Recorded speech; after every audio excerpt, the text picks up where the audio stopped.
season, but they've also lost a couple of close ones now, and other teams have had a chance to have a good look at what Ross Lyon has been able to do. We know they've been able to restrict other teams, but it's getting a little tougher for them, perhaps. It is. I mean, teams are seeing what they're doing. They're nutted out the way when Ross got the gig again. They said he was going to score a little more and be less on the defensive side. No, he's actually stingier. It's harder to score against him. But so teams know what he's doing. The problem thereafter, Anthony, is you've got to do something about it.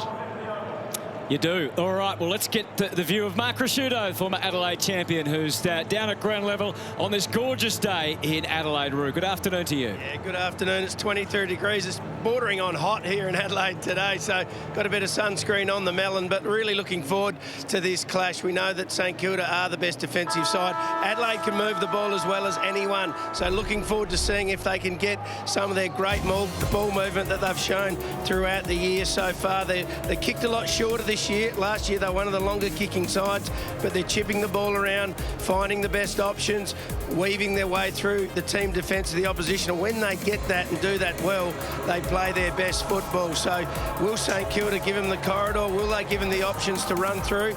Or will Adelaide have the courage to take it on and try and risk the odd turnover to get through the tight St Kilda defence? We'll wait and see if that happens. Adelaide, that last kick inside 50 has been one that's been troubling them the last couple of weeks against the better sides. Well, we'll find out if they're good enough, see if they've improved today. Yes, indeed. Thank you, Roo, for that. Who are you tipping to? Saints for me. It's almost intimidating now when you run out against the St Kilda team and you say to yourself, well, everyone else is only averaging less than 60 points against them. It's a horrible feeling to go out there thinking you're going to be hard-pressed to kick goals. No Max King, of course, for St Kilda. He looks to return next week. Nick Murray out of the team, the pivotal part of the Adelaide side. So this game begins in good balance. Out to the wing, and the chase is on for Scholl. Met by Ross. No further than that. We'll have a ball up on the wing. What about you, Del? Get to you in a moment. Marshall. Gilthorpe up doing the ruck work, squeezed out the side. Saligo firing it out to Scholl and just had to hope for the best. And that's what eventuated. Pedler, not always high possession, but always influential. Gets it to the front. Wanganeen-Milera couldn't. Fogarty, who hasn't kicked a goal for a couple of weeks. And Rochelle, who had a quiet one last week, would like to get their hands on the footy early. Back to your original question, Hutto. Over to you, Del. Who do you think's going to win? I think it's going to be a ripping contest because they both play similar brands of football, but I think the Saints just in a nail-biter.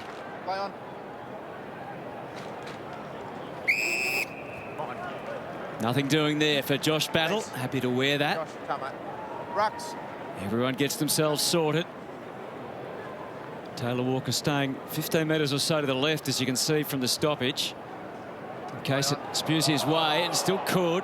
Wilkie just banged it on the boot. It's a dangerous kick, that. It was, wasn't it? But no damage done. Stocker. Over Duday's head. That leaves them vulnerable. Membry just took a beat too long. No tackle, I think, was the call. Philippou got help from behind. Butler got himself into, well, sort of a better position. Then he realised he was out. See, look at a couple of those key matchups which you spoke pre-game in regards to the Crows forward line. So it's Dougal-Howard that's going to go to Fogarty. And at this stage, it looks like Wilkie's taking Tex Walker. So I thought it would have been the other way around. We'll keep a close eye and see if that remains for the remainder of this game. It's the Saints' second visit to the Adelaide Oval. They were here, of course, with everybody else in gather round. But there are only 2 away trips for the year. Went down against Collingwood. St Kilda 6-2 under their new coach and their old coach in Ross Lyon. And the Crows are 4-4 after losing their last 2 games against quality opponents, Collingwood and Geelong. That's a great tackle. He's pinned an arm. He's on his feet. Oh, did he take advantage, Rankin? He was desperate to, and you can understand why. Rochelle wide into the pocket. Howard had one thing in mind. It's his first thought usually. Get it out of your area. That's a good start from Rochelle. He was quiet last week. This is a great way to get yourself involved in the game early. It's a fantastic tackle. It's a safe tackle, but an effective one. Riley O'Brien started the game on the bench. Riley Thilthorpe's the first ruck for Adelaide today. That's the first time that's ever happened. That is a very interesting call, isn't it? It's going to be a Saints free here. Any thought behind that you're aware of, or Well, Riley Thilthorpe's been a little bit quiet maybe the last couple of weeks. Yep. Maybe they just want to get him into the game early, and certainly Riley O'Brien's been playing pretty good footy, so I think it'd be more to do with Thilthorpe. Yeah, well, he kicked 5 goals, of course, in the showdown, and only won the week after, and none since then from a scoreboard point of view hasn't impacted and has been that backup ruck. So maybe it's about confidence. Also, Marshall's a bit of a different kind of ruckman, isn't he? So maybe that's part of it as well. Oh, Dawson went outside the field of play. We've also got Michael Annie picking up Higgins down back. Michael Annie's been fantastic at shutting down the opposition's best small forward. So Jack Higgins, the #1 goal kicker for the Saints, he's got a tough day at the office. Key's also on the bench, so no immediate target for him as a defensive forward. And Rory Sloane, as an elder statesman, has to wait for his entry. Jones hammered it inside. Well, I would have thought that would have been taken, and that spreads the pressure. Wilkie copped it. Battle. Wanganeen-Milera showed his superb agility. That's good play. It was. Took it from a high pressure situation, got it out the other side, and now they've got control. Burns placed it, misplaced it really. They might pay a significant price for that. Rochelle turned the handball out. Pedler tried to work the angles, threw his head back immediately as he kicked it, as he got all the geometry wrong. Well, I actually think it was the right decision. He went his preferred foot, but went the check side, just didn't execute. It's a solid start by the Crows, the 4 inside 50s. Saints yet to be at their end of the ground. Not too many left footers are capable on the right foot. It's normally there just for balance, Derm. And Howard doesn't quite get the result he was after. Milera came through. Back to the wing again. Michael Annie with Higgins and Membry. Slowly moving into his work. He'll welcome the return of Max King when it comes. High on Higgins. Now look at the spread. They're all streaming to fill up the 50. In desperation, the Crows defenders. Saints had a live chance, but it was a scrappy entry. Scholl, Milera, and then ultimately Dawson to Murphy. That's well played. Took the heat out of it. Another look at the tackle from Jordan Butts. Wilkie was gifted that. He can bring it through the middle. It's kicked totally to Wilkie's advantage there. Crouch. And it's all about playing here against his old team. Higgins, Filippo. Off the left, it's curling too much. He got a lot on that, didn't he? Big snap. He's made a fine start to his AFL career. Hinge with the re-entry. Duday. Didn't quite get the weighting right. And it's back over the line again. It's a good run from Saligo, who identified the space. There was no one coming forward from the front half of the ground. It was good work rate to get to centre wing and get out of bounds. He's a good young kid. 20 disposals last week, just 20 years of age. Showing some really pleasing signs. Still Thilthorpe challenging Marshall, but it's Sinclair. Couldn't get all the way through. Murphy. And again, an unkind bounce for Saligo. Mark Rashudo. It looks like big Riley O'Brien's getting set to come onto the ground, so they've tried to get big Thilthorpe into the game early, and that's about enough. Yeah, and then, you know, a fresh ruckman coming into Rowan Marshall, so they're going to try and take it, you know, put a lot of pressure on playing 2 strong ruckmen against him. Owens to the outside to Brad Crouch. Matt Crouch, his brother, was the sub last week for the Crows. Did OK, but back you go this week. Well, it just shows how tough it is at the selection table. It's and their policy, I guess. They are developing this new young midfield. Of course. Unfortunately, when you're getting to the back end of your career, you understand that there's some young players that need some more game time, and you have to give way. At Marshall's feet, Brad Crouch again, hounded by Laird, but it's jarred his knee there, Thilthorpe. Well, that's not good news. Marshall's thought about soccering it, changed his mind, and the revision might pay off. Owens, we know, can kick a decent ball from outside 50. Needed everything to go right, and it didn't. Milera kept it in, buffeted it, but still got a clearing kick, but the danger is very much present. Wanganeen-Milera and then Wood. Yes, Thilthorpe limping from the ground. The footy's not far away from him as it goes through the middle of the ground. Pedler, sharp off the left. And plays it wide for Taylor Walker. Well up the ground. Sold it well on Wilkie. And back towards Rankin. Off the front of the foot. This is going to be a big story, Thilthorpe. If he can't play the rest of the game, looks in a lot of pain at the moment. He comes down in this. Watch him jar his leg. Oh, yeah, rolls in. So that'll be probably the medial ligament. Still no goal. Crouch. Good challenge in the air. Laird jammed it forward. Walker wasn't far off. Straight on the ground. O'Brien had an impact, but the eventuality was not a score. Out of bounds on the full, Soligo. Could feel his pain there, the big fella. Well, Roo said he was coming off maybe a minute too late. It's an unusual one, even for O'Brien to start on the bench for the betterment of someone else to get involved in the game. It's a brave coaching decision. No, I don't think he's going to have too much backup for a while now. Now he's in trouble. Yeah, Hinge gets it forward. Hill couldn't. Murphy into the pocket. Time for Rankin. He doesn't need much. He'll find it anywhere. He'll find a way through. Let the dance begin with Isaac Rankin. He put out the stiff arm, didn't he? And it actually propelled him forward and gave him a little bit of a slingshot kick on towards goal. But thereafter, after that type of imbalance, his ability to rebalance and then kick truly, bang, 3 steps, and he's balanced again and knows exactly what he's doing. He's spot on, Derm. If he doesn't stick out that arm, he definitely gets tackled from Burns, who chased well. Just brings such excitement to the game. It's an interesting celebration. Hutto, I'll leave that one with you to explain what that one means. Almost like I'm a little teapot. He's short, but he's not stout. So, he can play. Having a fantastic season. averaging 2 goals a game. After 3 weeks of single goals, he was back with a couple last week and 21 disposals. His most as a Crow and second most of his career. So there's going to be a rebound. The thing is with Riley O'Brien, I don't think him going solo hurts him. He's a grafting ruckman. He loves hard work. So that with Thilthorpe really would have worked over Marshall, but this will not hurt O'Brien at all.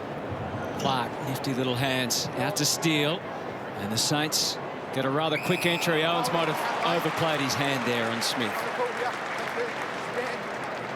Not getting much footy on their terms in the forward line here, the Saints. It's coming into the favour of the Crows backman. Shelley now Scholl. Half forward again. Rankin tried to trick Patton, and he just might have fooled himself in the end. He lost the handle. He went into his step just a fraction early. He's exciting, isn't he? Clever usage of the hands. Slipped out. Yeah. Get some wheel grip out there. He's got an early goal, though, and that would worry the Saints for sure. On the throw-in. Steele and Clark fought amongst themselves. Sloan said, I'll take it. And they're well represented there, the Saints, but Walker still cracking in. Battle. Fogarty kept his feet, so he's able to get the kick away, and Murphy was able to scramble a shot for goal. You notice how Fogarty then, Anthony, he's able to stand up in the tackle, balance himself and drop the ball on his foot for a 4-metre pass to advantage. Powerful. Yeah, it's a prime example of being able to keep your feet, isn't it, and how beneficial that is. But he's just a really powerful body, and he gets that away because of that attribute. Now Wood to half forward. It was all Adelaide there. Michael Annie with ease. Just a bit of a misunderstanding there. He spoke about not much reward for those Saints forwards. Another example of not on the same page. So caught a glimpse of Parnell then back into the team after he suffered that concussion against Nathan Broad. That's a careless handball, and it's costly. Brodie Smith doesn't need an invitation for a long straight kick at the big sticks.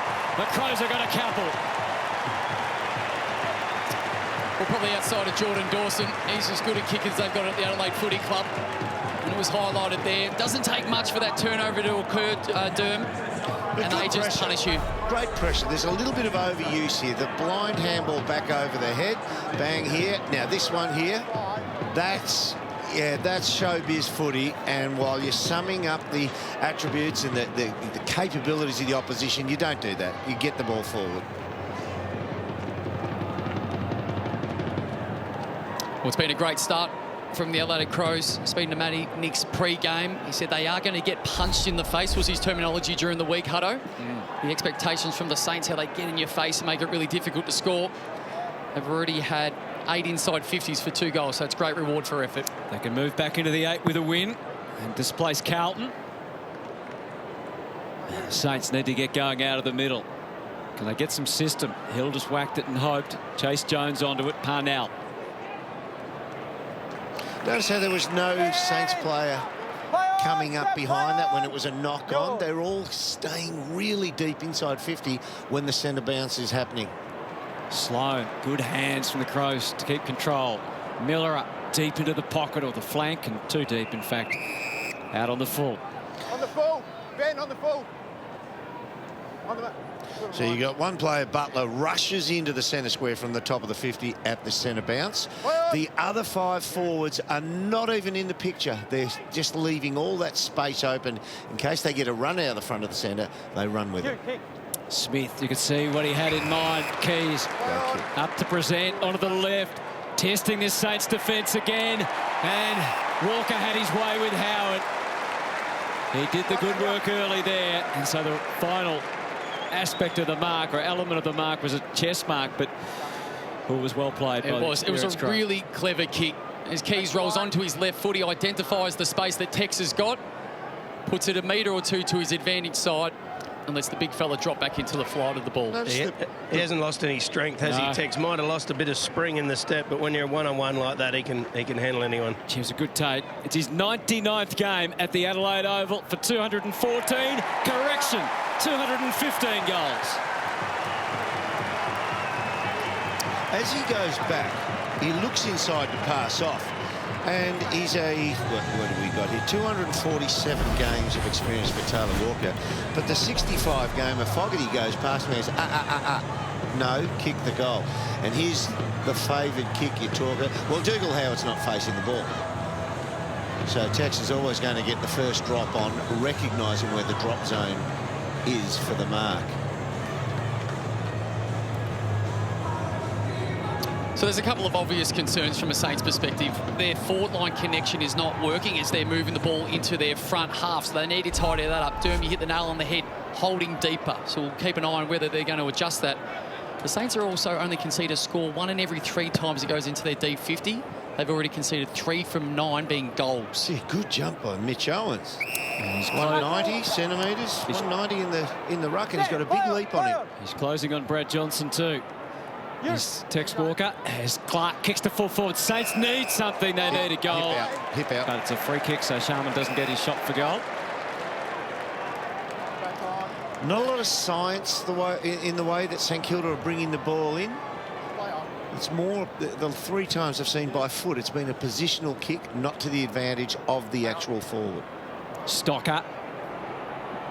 Caught on Clark and then Crouch, but they're going the wrong way. They have been forced well back. Wilkie changes that. Comes unstuck again. It's not a great start for the Saints. It's an understatement through the first 16 minutes. But it's rectifiable. They've brought good heat. Adelaide, they're winning the ball at the moment. You would think that the way the Saints have played their season, they'll get their share of it. He'll need a good leap against O'Brien, won't he, with the weight that he can use around the ground zones, but he did well. He brings a lot of ground level in the afters of the throw-ins and ball-ups. Pressure from Murphy applied, but able to get it out to Crouch. Gets the little subdued-ish booze. Still enough there. Residue. Oh, what a mark! Parnell! He leaves his mark on the Adelaide Oval. Patrick Parnell, where did that come from? Let's have another look at it. Oh, yes, please. I didn't think he had that in him, Roo. I don't think anyone thought he had it in him other than Paddy. That is fantastic. I have not heard anything about his high marking capabilities in anything I've heard prior to that, but who knows if it's his first one or he's taken a few of them in his junior footy. 178 centimetres. Letting his actions do the talking. I reckon he marked the ball at about 3.5 metres. He just about doubled his height. He can come out of anywhere at any time, can't They're having a laugh about it. Well, Fair to say he's clear of those concussion symptoms he had. Good. To have a couple of games back in the SANFL to get back into the team. Great kick. Saligo to Murphy. There's space. There's Crows everywhere using it. They're finding their way through. Again, that time the late tap from Wilkie was important. And Keys shut down. The umpire said play on. And Walker's going to kick a second. It was a big call, that play on. And Adelaide has 4 goals now, and the Saints yet to hit the scoreboard. Well, this goal's all set up from that inside kick. The ball was on the near side in front of the bench. There was an option to go long down the line, where we know St Kilda have always been really well structured behind the football. The Saligo kick. But the right kick there. comes inside to Murphy, and they create that overlap handball. And then they go forward once again, putting that defence under pressure. Was it holding the ball? Quite possibly. But what a great finish from Tex Walker, gets his second. Now, I know we don't want to labour over umpiring decisions, but I'd like your thoughts on this, Sturt. Well, he's seen the player and he's fended twice. And he's missed the ball. Yeah. He's given him the benefit of the doubt then on time, not the fact that he had the fend. He didn't take that. Maybe he thought he handballed it. Anyway, it's on the board. That's all that matters. Smith just cruising off halfback. He's been destructive so far, Brodie Smith. And the Saints are under siege. Pedler, even he found a way out. Around 2 or 3 Saints, and Scholl takes it over, and we can take a breath. So they've just got to take some heat out of the game here, because Adelaide have come out, their pressure's good, their tackling's hot. You notice that St Kilda had a lot of players in their back line before that ball went in for that last goal, but they still got a one-on-one because of the speed of the ball movement and the low penetration by foot. That looked more promising for Thilthorpe. We'll get to Earl on that in a moment. Wood through the middle. Again, just not quite as sharp as they'd like to be, the Saints. Pressure again. Yeah, they're sweating on the Philippou. Able to come back at them through Sinclair. Wood tied it up to Ross from outside the 50. That was good, clear thinking. Didn't rush and go long for goal. Instead, put it out in front of Higgins. Well, they matched them then for intensity. They were up to the pressure that was applied to them. So you sit at home, you look at it. He go around the corner from in front. Didn't wait, just trust his instincts, and they were good this time. St Kilda has a goal. And it came 20 minutes into the first quarter, and not before time if you're a St Kilda fan. Yeah, so you sit at home and you look at this and you see 4 goals to zip, and there's Watch almost Milera. a mini panic. Yeah, you're right, Roo. Had to take the body there. Yeah, there's that little mini panic, but if you don't panic, play your game, your method still, you can get it to turn for you.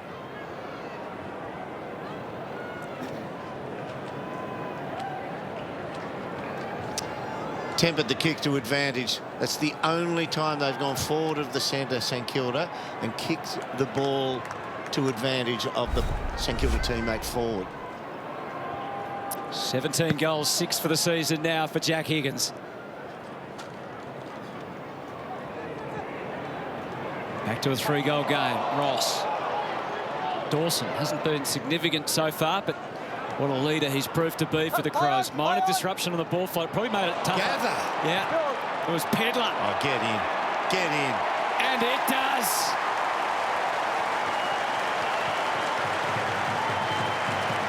We talk about clean.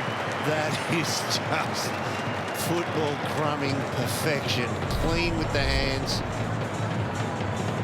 Well, it's the centre square clearance that gets him in this position, Derm. That's body lining the football and then just plucking it with the left hand. He's got some attributes, that boy, hasn't he? Well, he's got a nice combination of absolute brute. He's strong over the contest, runs through that one. He's a thumping kick of the footy. That's a great finish. He's got some attributes. They used pick 11 to get him too, guys. So didn't play a lot of footy. Never played men's footy, I don't think, in Adelaide before the recruiters identified him playing at college footy. But pick 11, so starting to show all his potential this year while he's got his body fit and healthy. Only 5 games in his first 2 seasons. His body shape, Derby, he wouldn't have been out of place in the 70s or 80s the way he No, looks. he's got that thick, heavy set, hasn't he? He's listed at 84. He's probably a little bit more than that. They might have measured him at the start of his career there.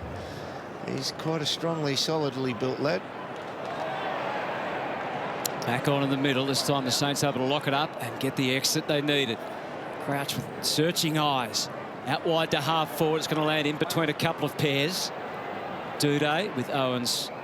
It's a mark of respect, isn't it? Duday goes to pick up Owens. He's such a good player, Owens, and Duday is your troubleshooter in the back half of the ground. He'll go to whoever seems to be that wild card, that igniting player. That's really good signs. Riley Thilthorpe coming back onto the ground. Yep. That knee strapped. He's going to go forward. But it's St Kilda with the entry this time, although Steele's kick is easily plucked off by Duday. He is their #1 interceptor. Over to Butts. Without Nick Murray back in defence, who's become their #1 man. Subbed off last week against the Cats. So Butts has to step up on Caminiti, who hasn't had a possession so far.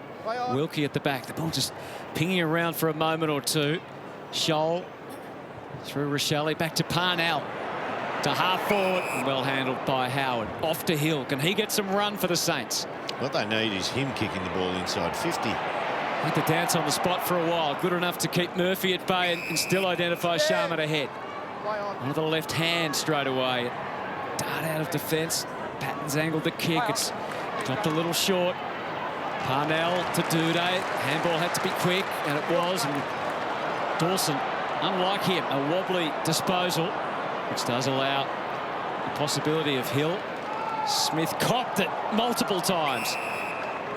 And the umpire saw it the way he liked. So there's the stark contrast. You see Pedlar go over the ball and just grab it in one take on the half-forward line, and then Hilly just runs over the top of it and won't take it with him on the step, on the fly. Jones jammed it away. This is already the most goals the Saints have conceded in a first quarter this year. Pedlar, that strength on display again. On the head. Burns did a pretty good job in the end, and it did slow him down. Ross into the 50. Standoff there between Owens. I think he'll get the free this time. But at least it's a one-on-one. Yep. It's not a hack ball per se, but it was unscripted, but it got to a one-on-one. One of the few times it's been a one-on-one. Owens, just the setup instead. Plenty of hands all over it. Steele. Butler was where he had to be, but Parnell kept him to full account. And that's holding the ball. It's a glue tackle, isn't Doing it? some really good stuff. Parnell start this game. There's a Saint down behind play. Yeah, they're going to have to stop here. Philippou? Yeah, it appears to be Root. He's had a couple of knocks already. He's been slow to his feet a couple of times. He's a tough lad, this one. Yeah, Corky. Big pack on that last ball that went in. He's old man to be here and to be saying, get up, son. Not a lot of sympathy. He's a hard unit, his dad. I heard the interview during the week with Dwayne Russell. I think the grandpa's the same as well, Roo. Very tough family, full stop. Inside into Roo's parenting as well there, I suspect. As Butts goes across to Duday. Got need in the lower back. And the scoring just slowing now. Not for long. Well, this Opening turn. Well, Hunter, this should be no surprise for the Saints. The Crows are one of the best teams in the comp in first quarters, averaging 27 points. So they're around that same number again. Oh, Dawson getting in on the high leaping axe. Across to Laird, into the 50. Couple going back, and the one lead was on it on the half volley for Rankin. Yeah, he's tried to dupe the umpire there, and the umpire falls for it and said, oh, he didn't have a chance, he thought he marked it. No, he knew what he was doing. Pay the free kick if he sits on the ball. And there's the evidence you're after, Dern. You're spot on, Dern. There's not many games in the world that allows you The umpire to have feels sorry sympathy for you. to say, sorry, he didn't know, and therefore I'll give it a ball up. And it's rubbish. It's not written in any rule anywhere in our game. O'Brien, Clark. No manoeuvring out of that. And the player that knows the most about whether it was a mark or not is the person going for the football. Yes. That's powerful, isn't he, O'Brien? O'Brien came to ground, though. Higgins to Ross. Out into open country. Left half back. Extra numbers with the Crows, and it proved more than handy. Scholl high into the pocket. Walker backs back. Thilthorpe showed he can still leap. Rochelle and Murphy did their best to keep it alive. Even Tex was able to eke out a handball. Butler didn't really look where that was going. He's got it to reasonable numbers of teammates, but in front of all that were Crows lining up. Hinge, handball, Dawson. Couldn't shake clear, but he did get it back to a teammate, Milera, through the traffic. It's been a slow build-up for this launch, but they've got there. Smith as wide as possible. Scholl off the left boot. Towards the goal mouth again, Phil Thorpe. He's paid it. Oh, what did they treat him with? He's out there, he's going for... He can't get up onto his feet, though. He's sore still. One of the things that's noticeable right now is the Saints are going in by foot, and blokes like Crouch, Jack Steele and Liam Stocker are kicking the ball inside. They're not your world's best kicks. They're wonderful players, but they're not the best at delivering it to advantage, whereas Adelaide are getting some of their better kickers. Their beautiful ball users are kicking the ball inside 50 to advantage. Good enough to slot it through. 6 goals, he raises his arm in triumph. Through the pain, that eases things a bit for Riley Thilthorpe, and what an opening quarter by the Adelaide Crows. Been absolutely blistering, Hutto. And the way that they've moved that football would have been exactly what the Saints have planned for and prepared for throughout the course of the week. Just struggling to minimise the momentum as it currently stands. They've only had 3 more inside 50s, so the Crows have had 14 in total for 6 goals won. And it's a lovely kick on the non-preferred. Just puts it out in front of Riley. Allows him to run and jump into the football. It's a great grab. It's a brave effort for him even to be out there, and just watch him try to get to his feet here. It's not natural. Wouldn't be shocked if he plays a lot more of this game. Can strap out of the up goal those square. medias a little bit though, can't you guys? I think Darcy Fogarty did it a few weeks ago as well, just to restrict the ball, the knee movement with that tape. They can get out there and get the job done. Crows getting a goal 43% of the time they get inside the 50, so they are really hitting the board and making St Kilda's job extremely difficult so early in the game.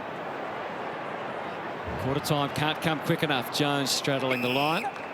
Well, it's funny, you talked before, there were 11 inside 50s each, and Adelaide had 5 goals won to St Kilda's 1-1. We spoke before the game about how stingy they are in their defensive 50, St Kilda. They're the #1 side in the competition, but Adelaide have found a way to get through that in this start of the game.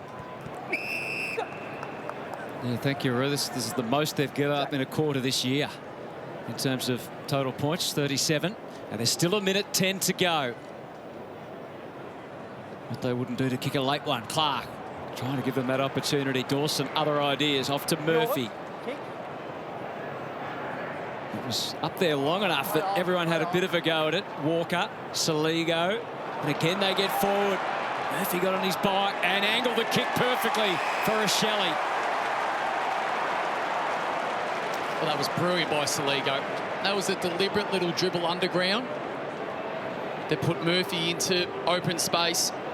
Have a look at this. That's deliberate. That's an outside of the right foot to a teammate in front of the play. As we mentioned, Rochelle, season low, 8 disposals last week, 10 less than he'd had in any other game this year. He started the season so strongly in his second year of AFL footy. Already had 4 touches today. And now to go with it. A 7th goal in an opening term. No. Remains at 6. Little hats off to Lockie Murphy as well. That's the progression in his game in recent years gone by. When he gets the ball in that position, he just keeps rolling goalwards and takes that 50-something metre shot. We'll put it to advantage this time. Yeah, he's had an excellent season, hasn't he, since getting his opportunity. Played really well last week down at the Cattery. He's had a good start to this game as well. 10 disposals. Jordan Dawson's had 12. For the Saints, Seb, Ross and Crouch have had 8 apiece. Time will run out and St Kilda need the break. They've been overwhelmed by the Adelaide Crows. 6-2, 38 to 117 at quarter time. They'll need Ross the Boss to come up with his best message and his best moves. We'll see what that will mean when we return to the Adelaide Oval. before. Yeah, this is actually giving me a little bit of a shiver. So my advice to any player out there right now, do not lose eye contact. Keep eye contact the whole time. Now, he wasn't abusive or yelling. It looks very instructional. So clearly he's seeing something that he hasn't been happy with in the first quarter. That is evident. But what I've loved from a Crows perspective, they're +10 in the contested possession, but the way they've gone from contested to uncontested and got control of the game and on their tempo, they've had 25 marks. I love seeing Robert Harvey there making sure he heard too what Ross Lyon was saying. Just to reinforce it. Well, the assistant coaches, they're on a bit of edge as well at times with Ross in charge. 6-2 to 1-1. So has he been able to make any significant changes? Not necessarily in structure, but in method maybe. Well, their game method all season has been slow strangulation. So 6 goals is not slow strangulation. They're going to have to learn it and go a different way this time if they are to win. Laird copped it. It was good pressure, but he had the excellent backup. Sloan from Milera, and then Jones identified Rochelle. That's that outside ball, uncontested. To a one-on-one again, trusting Wilkie to self Walker, but Miller kept on coming. Devastating results, and that only gets bigger and bigger. Jones charging out of defence. He's become a player as well. Well, clearly having the best purple patch of his career. That's playing a lot more on the wing. Yeah, that's the one, Dermot. Yeah. It's contested at centre-half back for the Crows. They find that mark on centre wing, get the ball into their front half, and in come the runners. This young man's turned his career around. He's played 65 games. That's enough. This is where you've got to be more consistent from your football week to week. It's exactly what he's done this year. He's always been a good kick. That has never been a concern. Matty Nick's pumped, and so he should be. Well done. I think he's happy for Chase Jones. He had a lot of criticism at the start of his career for the first few years. Wasn't the crowd's favourite, that's for sure, but always had the talent there, and now he's just got the confidence to back it up. He's really found a home out on the wing. Still gets back and helps out in defence as well. Pick 9. It's been a good story of patience and persistence. Well, St Kilda, they need all sorts of attributes to get back into this game. Helps getting your hands on the footy. Crouch edges it forward. No room at all for Higgins to work in. Filippo to the outside. Hill does have a destructive left foot and helped out when that Duday went to ground. So Caminiti gets his first opportunity at last. Back in the team. Returning to the scene of his indiscretion a few weeks ago. Scene of the crime. You said that, Phil? Was that when Murph ran at him and thought, I'm a backman, you're not allowed to punch me back? Getting some friendly advice from the crowd. A good story, though, for the Saints coming so far in the year. 7 goals, 4. They need one right now. That's not going to provide. That's another minor. Haven't got the clearance dominance I thought they might have had, St Kilda. It's been a great effort so far by the Adelaide Crows around the footy at stoppage. Brody Smith targets the wing line. No mark, so it stays alive for Rankin. Force-fed Dawson, couldn't handle it. Picked up by Steele. Equal numbers there. Hits the ground. Caminiti lets Butler go to work, but the reinforcements had arrived. Miller has been good so far. See, that, on a technical nature, wonderful. He's always there and he's Johnny on the spot, Jack Steele, but you want somebody kicking the ball in better than that type of kick, which is to the advantage of the backman. Yeah, it was a bit of a confusing kick into the middle. The Saints were ready. Membry, a rare opportunity to have just the time and the latitude to be able to hit a target up forward. Caminiti a bit too far out to score. Made life more difficult than it might have been. So Crouch has to take it wide again for Wood to try and launch. His direct opponent kicked one at the other end. He wants to provide one for a teammate if he can. Miller with the spoil. And the backup. Butts.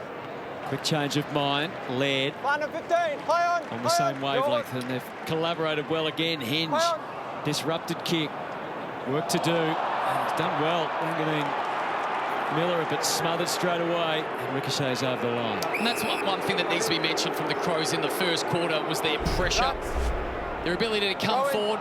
So St Kilda wins the footy, probably a high fend-off, or absolutely a high fend-off, but then the smother, the second layer comes in and puts immediate pressure. Thilthorpe back doing some ruck work against Marshall. Marshall was quiet in the first term, guys. He only had the 2 disposals. He's been averaging 20 disposals per game, so a little bit down on his output so far. It's hit him on the head. He lost sight of it completely, Rude. Bit of sun in the eyes there. That went through the hands You'd and hope. sconed him. Rowan Riley, thanks. All he can do is laugh. Yeah, he lost sight. It's like he was trying to put it into the back of the net. Won't be the last time we see that over the weekend. Sorry, Riley.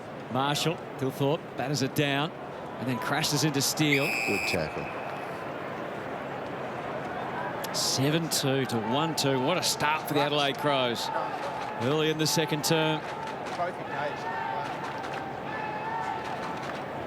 Ross, Sloan, Wood. Desperate looking handball towards the boundary. Lair got a shove from Steele. Umpire said it wasn't in the back. Jones, Dawson, an errant handball. Can the Saints capitalise? Steele to Owens. Quick little toes to the outside. Caminiti with 2 to contend with in the air. Wasn't marked by the Crows, but it didn't matter too much. Look at those numbers that get back to the front of that drop of the pack to support then. Jones to the wing. Awkward for Marshall to handle. He has the backups, although Howard didn't give himself many options with the kick. More numbers at the front, put pressure on. Toppled by Hinge, and then Wood gets a double tackle. And a plea to go with it for holding the ball. Turned down by the umpire. They just arrive en masse and put pressure on there. They can't get through that, the Saints. They've got to change the angle going in now if you want to get deeper. Mumble, mumble. Understandably so. Not going as planned for Ross Lyon and the Saints. Well, there's lots of different ways to measure pressure, and the easiest one is the tackle count. We just saw it pop up there. Just the 15 tackles for the Saints. That number needs to increase. Both the pressure about actually getting in the opposition's face and making them being forced into a quicker disposal, but also laying hands on the other team. 15 tackles, not enough. Yeah, when you're being smashed in the contested possessions. Sloan kicks it forward. They change the angle now because they're all set up. A lot of numbers are ahead of you. If you can change the angle, they'll get better access forward. Will mean the same angle comes in from that side, and the same amount of opposition numbers are ahead of the footy. Look at that. That's a tough kick to make. Patton, Wood from the side, and stellar form from Brodie Smith. 24 touches last week. Already has half that today, and we're only early in the second quarter. What a consistent contributor he's been over so long, more than a decade for the Crows. Not his best kick, but not finished off. And the pressure grows on Patton. He had to handball and hope more than anything. What he did have was good representation ahead. Steele, it's tidied up with the crouch kick to half forward. Tepid boos as it went to Caminiti. And finally Higgins to Filippo. And Membry, does he take the shot? He centres instead. Butler, good body work at the right time. But again, they just can't complete the play. Well, he had every right to go for goal there, Tim Membry. Very unselfish, but it was still to a one-on-one. Should he have? Well, I think so. I mean, it's easy in hindsight, but you've got a genuine one-on-one. Why not have a shot on goal when you're shoulders out facing? Oh, you're a 10-year forward. Yeah, take that shot. 6-goal ball game. Hill came to a standstill. Steele and Laird. Pull it in. Yeah, you played 150-plus games. You got responsibility. Yeah, you got the rights to take that shot. St Kilda got to take their chance. They've had 5 inside 50s to 1 in this quarter. Thilthorpe, and then Dawson tops it from Steele. So, Ruth, the fact that they are arriving in numbers, that's trained into them. Well, they're just working harder, Adelaide, aren't they? You talked about the tackling before. Adelaide are actually the worst in the competition for tackling. They're -8 over this year. So for them to be in front's a massive turnaround in that stat. And is that just an indication of where their mind's at, or is St Kilda off the boil a little bit? If you look at Ross Lyon at quarter time, I think that looked like they were off the boil a little bit. It's already the most points conceded by St Kilda in a first half this year. Still so much to play in this second quarter. That might give them hope. Filippo to the inside. Stretched the handball. Remember, he had to wait. He knew what he had to do this time. Heads towards goal, but not towards enough. At least they are getting some time in that forward 50. Well, it's about now locking it in, Hutto. They've got it into this position on the ground, but this is what the Crows have done so well already this game. He's waltzed out of the half-back line. And they do again. Hinge to the wing. Walker was able to keep Wilkie at bay with sheer strength. It's not an easy task. A wobbler. to Fogarty. Hasn't been a factor yet. Howard, he might be now, though. Howard drops it, and surely gets penalised for that. Wow. Yeah, you need the other view on that for us as well. Whether the ball squeezed out the side. Okay. So we'll have a look, see where the ball goes. That breaks. Quickly snapped by Jones. Across the face. Clark. Sat up for him, yeah. Hill. Into Sinclair. So Brad Hill's the one that needs to find more footy. Just break up this Crows' defence of ball movement, because he can run the lines and he can hit targets on the move. Just had the 5 disposals. Brad Hill, he's going at 100% efficiency. Stocker forced to kick on the left by his own doing. No damage. Sinclair's the other one that's got to step up. He's only had the 5 disposals. He's averaging 28 this year, but just hasn't had any ball in space where he can do his best work. Patton belts it back to the wing. Caminiti made a contest. Sharman just got brushed aside. That energy, that aggression still there from the Crows. Moving forward. Sharp kick from Scholl. On the lead of Fogarty. That's awesome play. Walker comes now. The kick was shorter than that. And Rankin steps in to take the mark in front of back. They were in a contested ball situation, 30 metres in from the boundary, and they fought and then took it off the opposition, and then through uncontested chain of handball, get it to the outside, 2 kicks, they get a shot at goal. Just great football. Isaac Rankin, he's really thriving being back in his home state. Already an early goal. Didn't spin the ball perfectly there. Hopefully it won't upset him. Oh, maybe it did.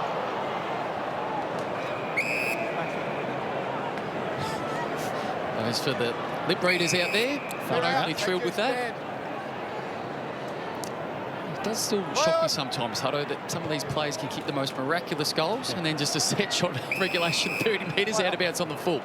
Well taken there by Owen. So it enables Hill to get the kick into the middle of the ground. Promising build-up. Sharman forced away to beat longer than he would have liked, but still able to locate Wood out on the wing. Now hard running from Steele. He's got the big ruckman O'Brien plodding after him, but he doesn't keep going. He's waited to try and get it right into the 50. To the goal mouth he goes. Early work from Caminiti. Oh, Membry wasn't far off. Caminiti did it himself. Well done, young man. Well, it had a tiny little bit more strategy to it, Hutto, as that kick was coming in from Jack Steele. There was a lead coming at him. It was Tim Membry who doubled back to the top of the goal square. There was able to create that contest. Caminiti did well to compete in the air and then keep his feet at ground level. But that is the first time they brought the ball forward of the centre and changed the angle. They've just been coming in straight lines, and Adelaide has set up behind him and picked it off.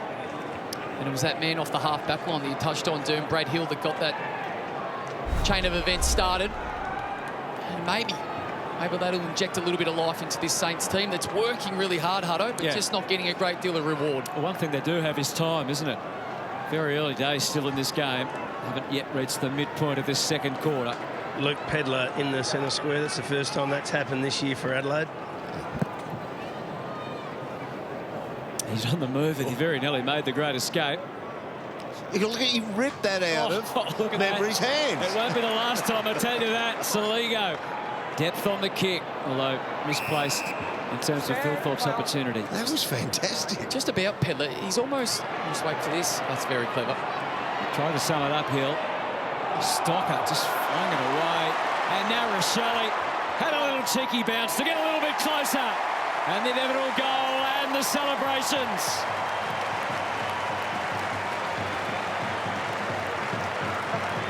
It's funny now with Josh Rochelle. He gets that excited when he kicks a goal. He does his celebration. No one even worries about going over him because they don't want to chase him for 100 metres. So this is a cruel bounce. Pop. And, yeah, just didn't get enough on it to knock it over Hilly. Hilly's not... You know what you got with Hilly. He's not going to stand under it and get bashed, but he will run all day for you. So he was always going to knock that into somebody else's problem. It's good forward half pressure. Yes, it was poor execution from the Saints. Nice turnover. Josh Rochelle, probably up there with Tom Papley, loves the goal as much as anybody in the competition. And just on Pedler, we're just talking about, he's almost the perfect size, Derm, and capabilities for an inside midfielder. Yeah. He's hard. Big body. We saw how clean he can be as well. Put a tackle on and then followed it up against Ross. Again, it's Saligo who gets the first opportunity to get it out of there. Lassoed in beautifully by Marshall. He got swung and he touched the ball to the ground to regain his balance. Rowan Marshall belts it deep. St Kilda don't have any flyers. What a lot of ground crew. That was a mighty spike out of there, wasn't it, from Butts. Back in from Steele. And, oh, Wood. Golden opportunity. He'll be frustrated with that, but still a chance to redeem himself. Not that it was that easy. They might get a goal anyway. Butler snaffles it.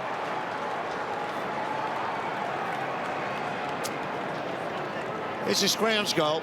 I mean, Mason Wood should take that. He outsizes 9 out of 10 other wingers, and if he drifts forward like that, you expect him to take those marks. But this is just, yeah, there you go, that one there, he's done chance there. So tackle, it's a real grubby ball, just getting around the base and then the pack there, and tackle, tackle, tackle. You get a shot eventually. Gee, Caminiti was very good in that play. And that's the bare minimum from Caminiti's or any forward that we've seen from the Saints this year, Hutto, is you have to compete. Now, in that first quarter, I reckon there'll be a few that were disappointed. The ball was going in there, yet they weren't impacting. 2 tackles he laid there in the one play. It's a good follow-up, isn't it? Pedler in there. He's gone 3 in a row now.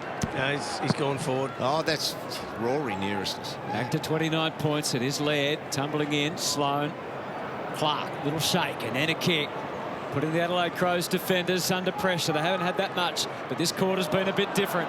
Miller hairs after it, so does Membry. They've got more purpose and direction, the Saints. It's just not quite materialising in front of the sticks yet. Well, they've had 9 inside 50s here for 2 goals, 3. So getting it in there and converting. So Adelaide are under pressure. Smith goes wandering. Didn't seem to have a real plan, so goes as long as he can. O'Brien. Oh, another big leap here at the Adelaide Oval. Owens this time with the ups. Off to Wanganeen-Milera. Beautiful service normally, and that's no exception, although Higgins copped one. That was a great mark under enormous pressure there by Michael Annie. That was a ripper. Both of them. Oh, he was up against O'Brien to take that mark, the intercept mark out in the wing. Have a look at that. That is a very hard mark. He's a ripping player in the making, Owens. And you'd think once Max Kim comes back, he could even do more damage potentially. He'll do whatever he wants then. So Higgins, big onus on straight kicks required for the Saints. He just got a little bit out of kilter as he came in to kick that. And as a result, it's gone across the front for a behind. So it's 10 scoring shots to 8. Adelaide have just kicked a little bit straighter. St Kilda are back in this game now, and they need to be confident that they can still win it from here, and the leaders need to be talking out there. Coaches need to be driving it. They're far from out of it. 2 goals for this quarter. Reflection of what you're saying. Smith, slightly more aggressive that time with the kick, which could have an upside or a downside. Team tackle. Clark feeding it through Wilkie. Crouch immediate pressure, and it was enough to force the turnover. Sloan, Dawson and Laird. And finally some freedom for Jones, and even more so for Keys. Crowd urging them on. One-on-one, way ahead. Thumping kick for Thilthorpe, and Fogarty with a clear run. Well, the game's gone up a notch in regards to pressure. It was all about the Crows in that first quarter. Saints are matching him in that area now, but once again, that ability to get to the outside with Keys taking that uncontested mark. Well, that's so well done by Thilthorpe. He just held his man off Josh Battle. It was directed to Thilthorpe on the outset, but he saw that Fogarty came across, worked hard to get there, to take that Royce Hart-like mark, just skimming across the 2 of them. 13 goals in his first 4 games this season. He's gone 2 weeks without a goal. Time for him to hit the scoreboard again. And it comes at a good moment for the Adelaide Crows just to steady the ship. It's back to a 33-point advantage. That is the next level to his game. We know he's a brute. He'll stand under the footy and he will lead up and the likes, but his ability to cover ground and get across the ground. He comes out of the centre. You're standing up and pointing that to me, Dal. This is the next level as a key forward for him. He has to be able to utilise his mobility.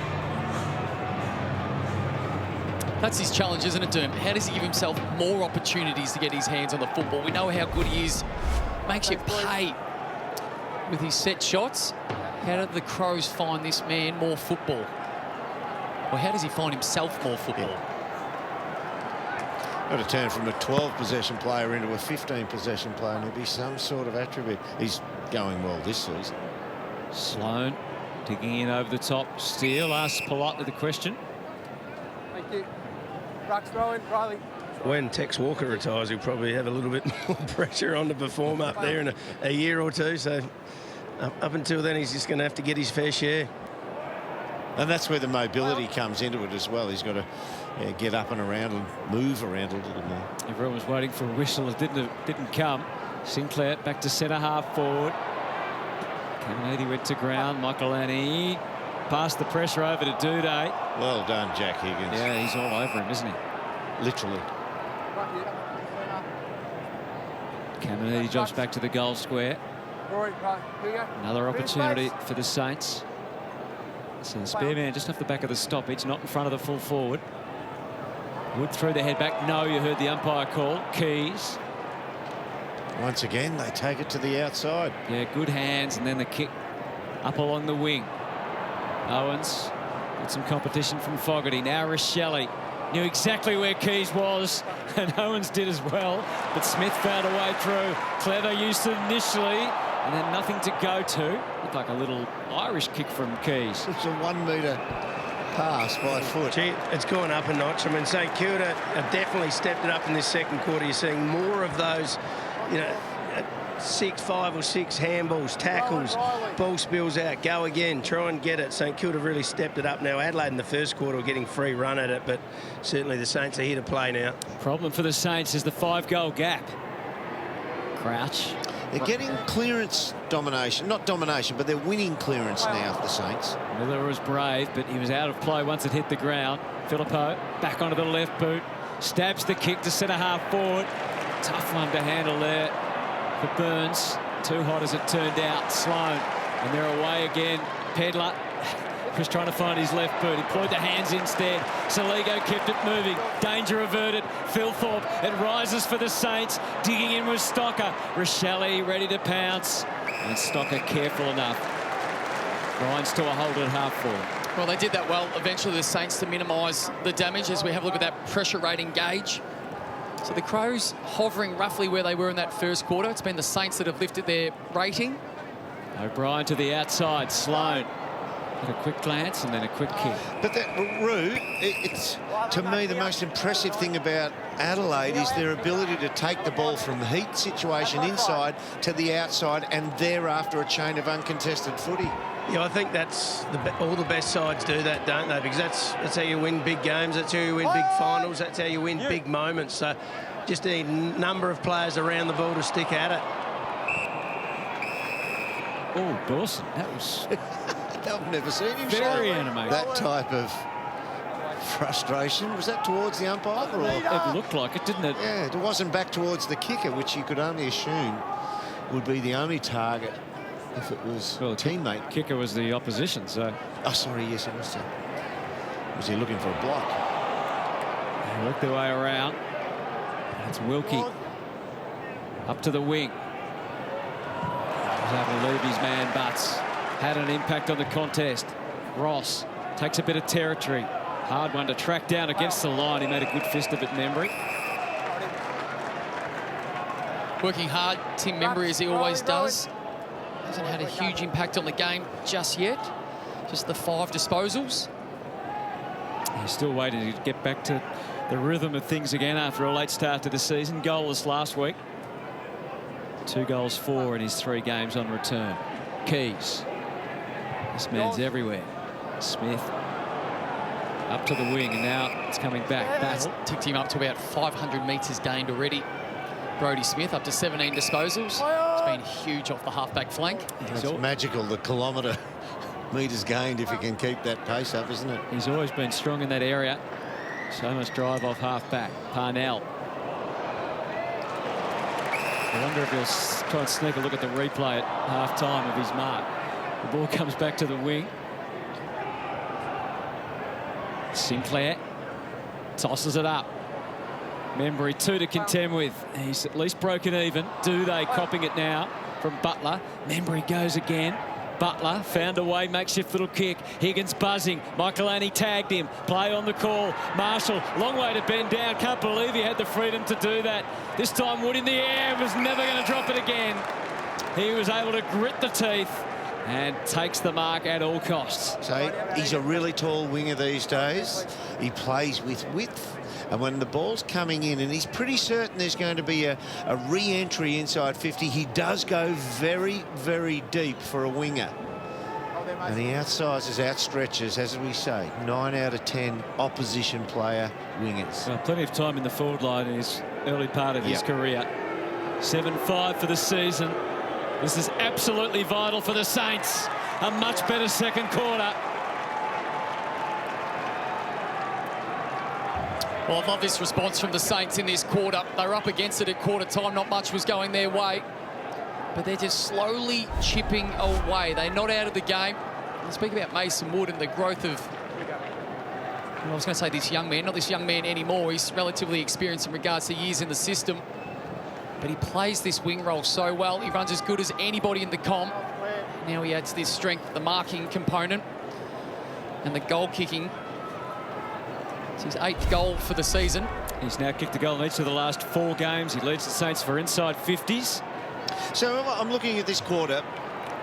Inside 50s, 13-6. So they've had a domination of field position.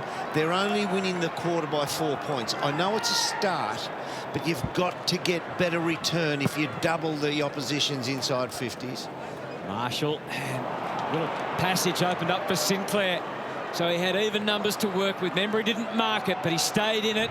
Across to Sharman, pops up with a little kick into the pocket. Higgins denied access. Good stuff from Hinge. I reckon Jack Sinclair would like to have that kick again, bursting through the front of a stoppage, which is as good as he can get a centre square bounce, and the ball goes out of bounce on the pocket as a result. And we're getting a reflection of what we thought pre-game with clearance and contested footy. The Saints have swung that in their favour now this quarter. Sloan flung it back to the ruckman. 11-7 clearances this quarter, Root. Yeah, and contested possession as well. They got badly beaten in the first quarter. It's 37-32. So they're winning everything. Scoring shots are 7-3. But Reward for the tackle there for Murphy. Hunter Clark couldn't find a way to get ball onto his boot. Murphy gives up some ground. Milera has a better sight on what's ahead. Stand. Yours kick. I don't mind that from Hunter Clark. You like him to try and take it on and turn a dead ball situation, a 50-50, maybe even a hack forward, turn that into a sidestep and then a pure possession. You've got to allow him to take that risk because he's so good at it. And just a tip for kids at home, go at the ball there. Ben Key's waiting for it. You give the opportunity to a opposition to run straight past you as they did then. Beautiful day at the Adelaide Oval for playing and watching footy. High contact, Adelaide. Scholl's going to get a free for that. Copped it high.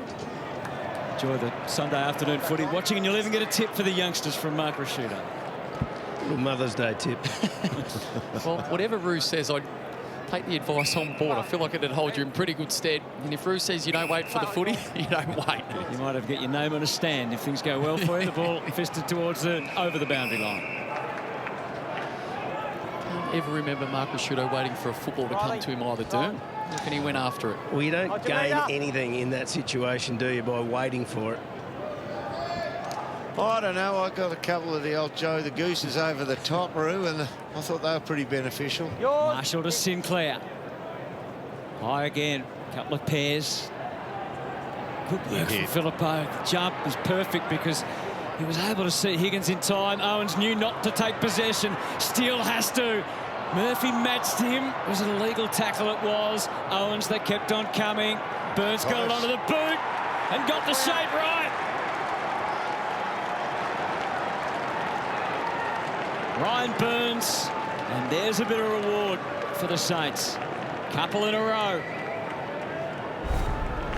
Football IQ of Mitch Owens here, young man. He knows he takes that. See the three around him? He gets gobbled up in a tackle, dead ball up. But he knocks it on, keeps it alive, gets back involved himself. A very good finish from this young man, Ryan Burns, who's having a good season.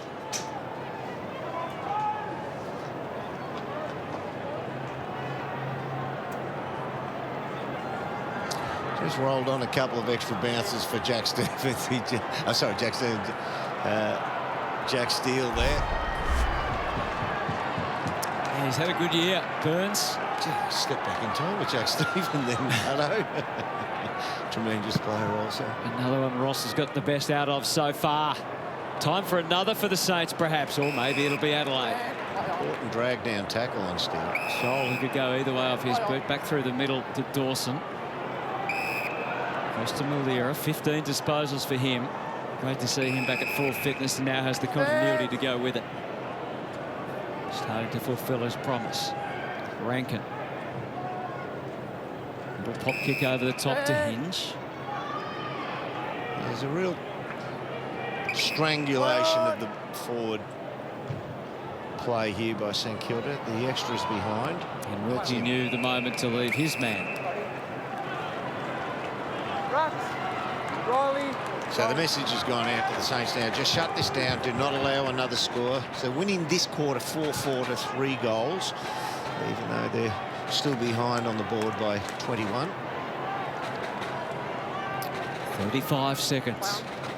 What the Crows wouldn't give for another one. Already they're up by 21 points.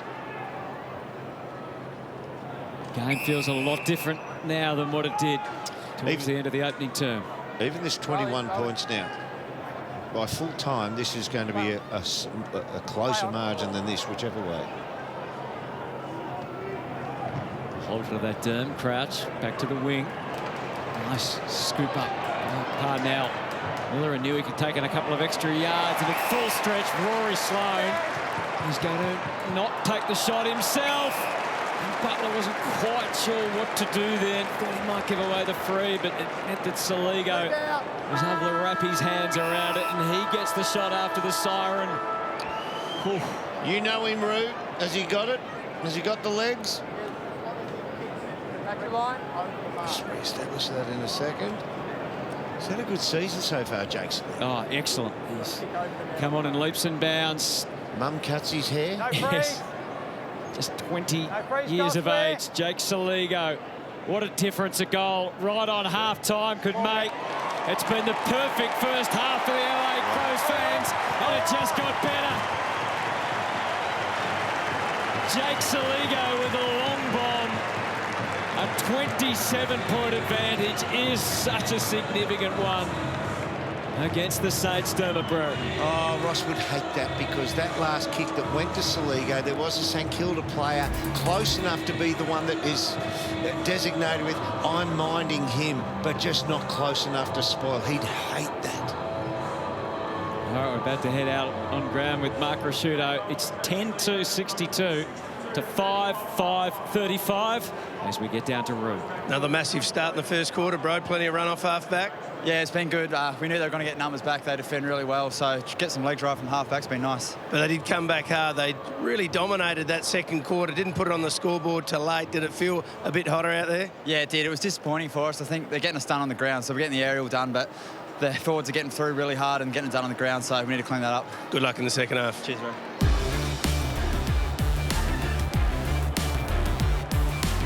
So half-time, a lot to think about for Ross Lyon. So much better in that second term, but still a huge mountain to climb. It's a 27-point lead to the Adelaide Crows. More shortly. Words at quarter time, Ross, you got the results?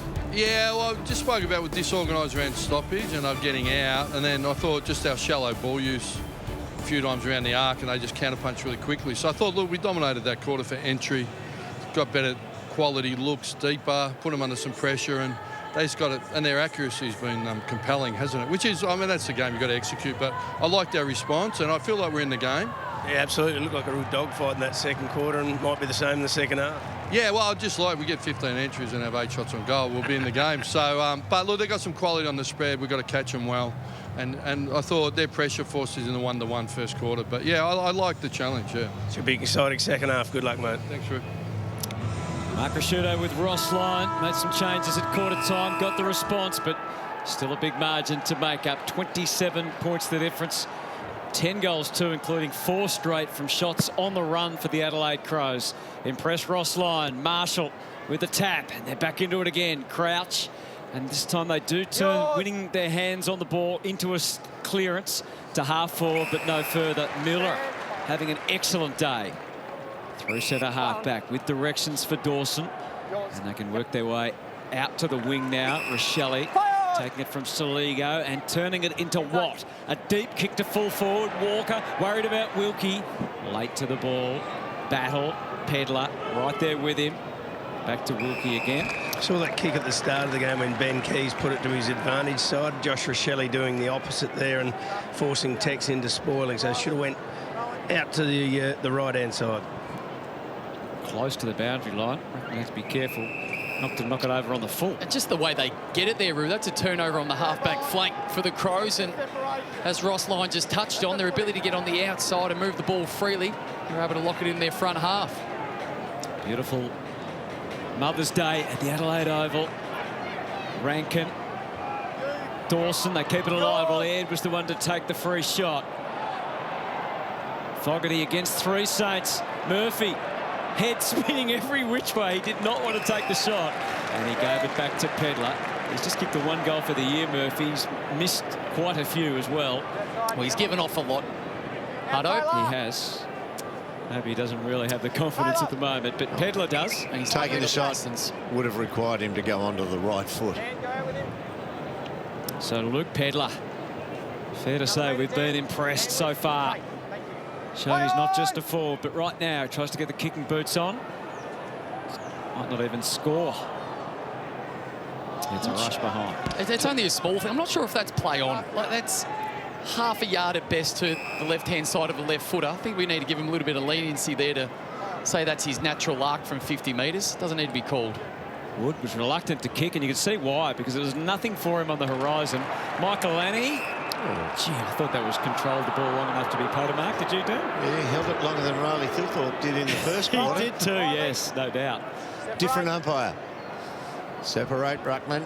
Can't get away with anything when Germ's watching. 28 points the margin. Just get it right. Yep. Marshall gets it down, Steele. Fires it out to Crouch. Room to be destructive if he can execute. Good stretch from Caminiti. Kept Duday honest. Duday in the afters. Just gets it moving to Hinge. They collapse on him a little high, Owens. Only just. They like throwing the head back the players, don't they, just to make sure the umpire sees it. The one I like, Roo, is when they get hit in the back of the head and it still goes backwards. Into Jones. So this suits Adelaide, the way they've played today. Just taking the ball from contested inside to the outside and uncontested receive possessions. The kick to Pedler just off the mark. The bounce favourite, Wanganeen-Milera, and then through Hill. And now Butler can charge forward. Give. He wants to get involved again if he can. He was slowed, and the footy's going to go the other way. Well, he bounced it to him. Oh, You've got to hit it. nice little steal. And then Wanganeen-Milera only just misses. God, he's a player, that kid, isn't he? Wanganeen-Milera. Skills are just perfect. Well, it's exactly why they picked him up a couple of years ago, Roo, with the first round pick. They thought he was the best kick in the draft that year. They were almost perfect that time, Root. Yeah, I got that one, Hutto. Thanks for picking it up. Smith to Duday. Murphy on the overlap. It's Laird. Had a look to the left. Kicked it straight forward to where Fogarty was located.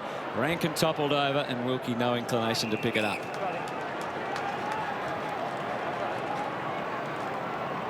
Never comfortable when you're a coach. Matthew Nix, who played under Ross Lyon when he was an assistant at Sydney. At the moment, he's got the jump on him. 27-point lead, but you don't feel comfortable. Thilthorpe lining up. Socket forward could have gone anywhere. Wilkie in the right spot. And then a little gentle chip, relying on the bounce to be relatively true, and it was. Sinclair. Now they're out. Higgins quickly scoping out what's ahead. Nothing really to his liking. He played it wide and just allowed Scholl. Has been very effective. Beautiful ball user normally. And there's another example. To the inside to Laird, who should have a better vantage point on what is ahead. The best route home from here.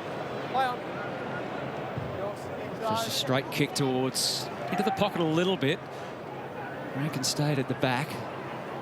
Pedler found his way onto the ball, but the hand pass left just a fraction to be desired.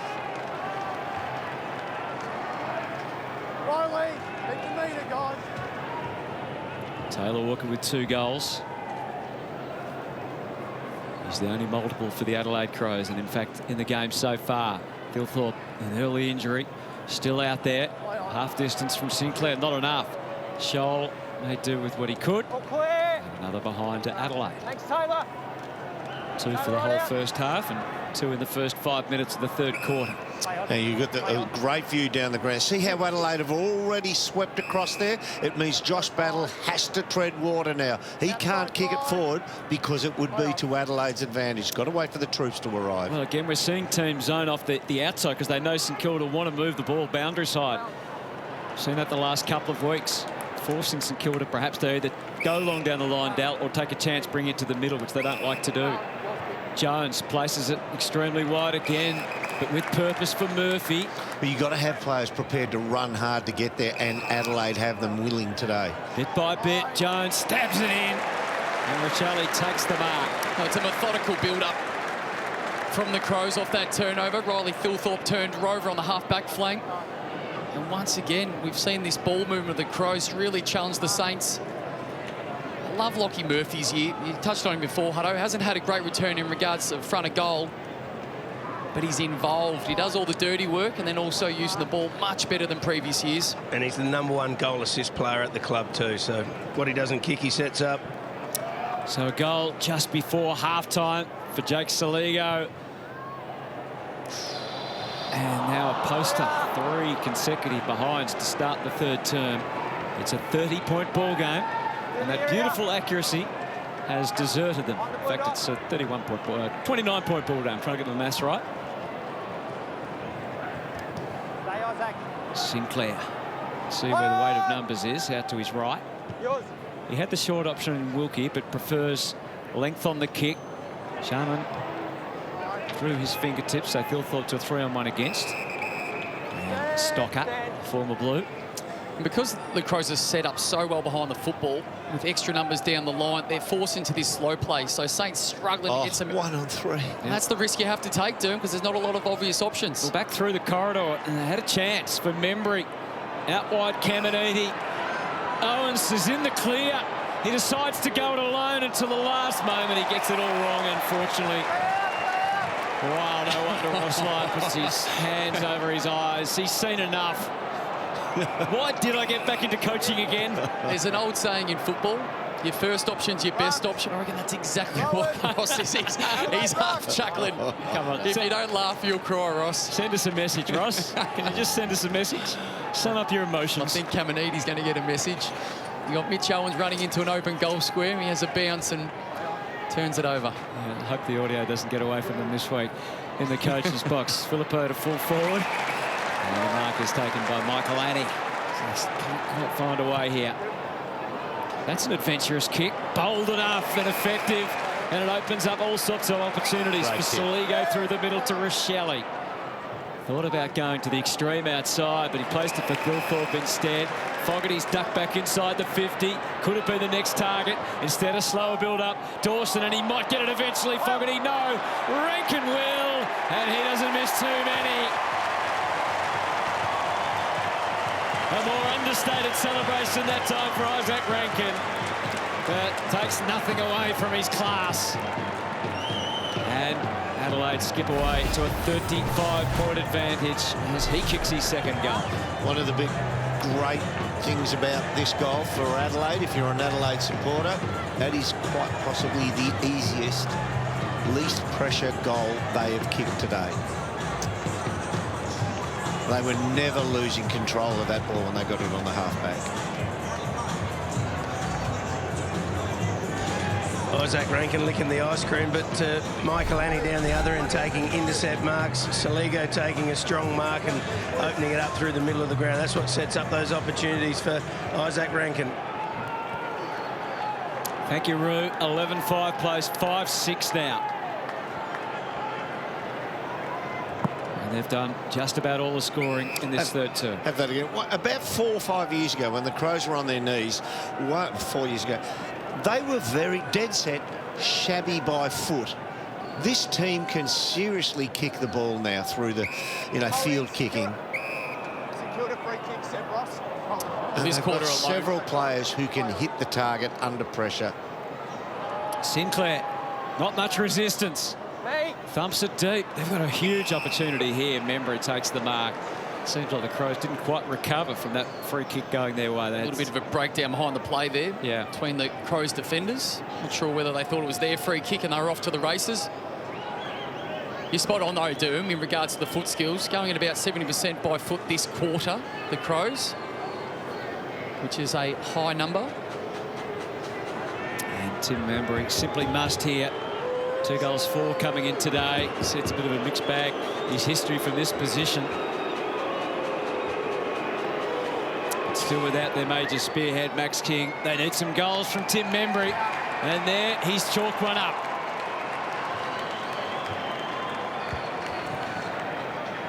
Well, it's a good response by the Saints. We spoke about that during the second quarter. They're hanging tough, yet they're having to work extremely hard. We spoke about the previous goal being about as simple as the Crows will get today. This is the flip side. He was playing for the inside ball. Butts was looking for that ball to come direct up the ground and was flat-footed. So the Saints have had one extra inside 50 for the game, so it's not through lack of opportunity. It's been the connection issue going forward of centre.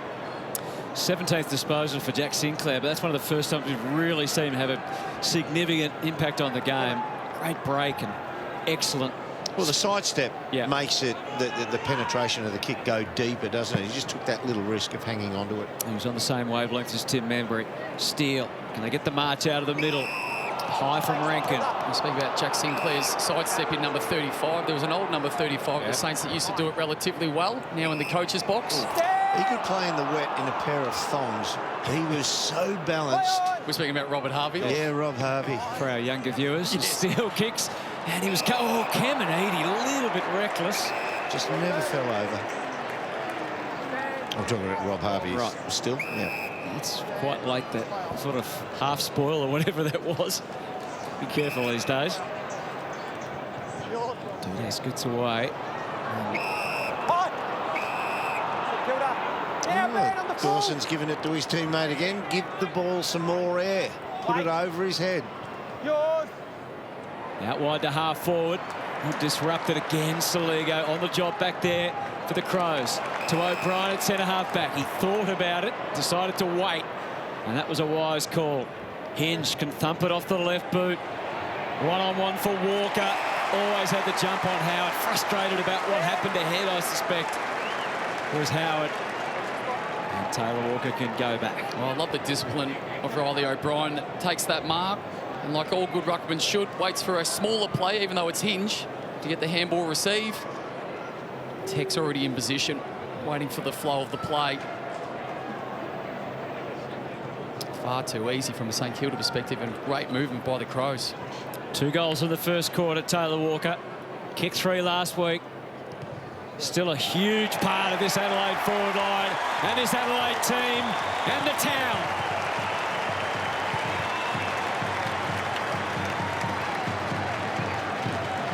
So it's the depth of the ball, how deep it comes into the forward line, and that's Hinge gets the run past here, because we see Dougal Howard's trying to play forward of Walker a little. So there you go, he plays forward here. I'll cut it off.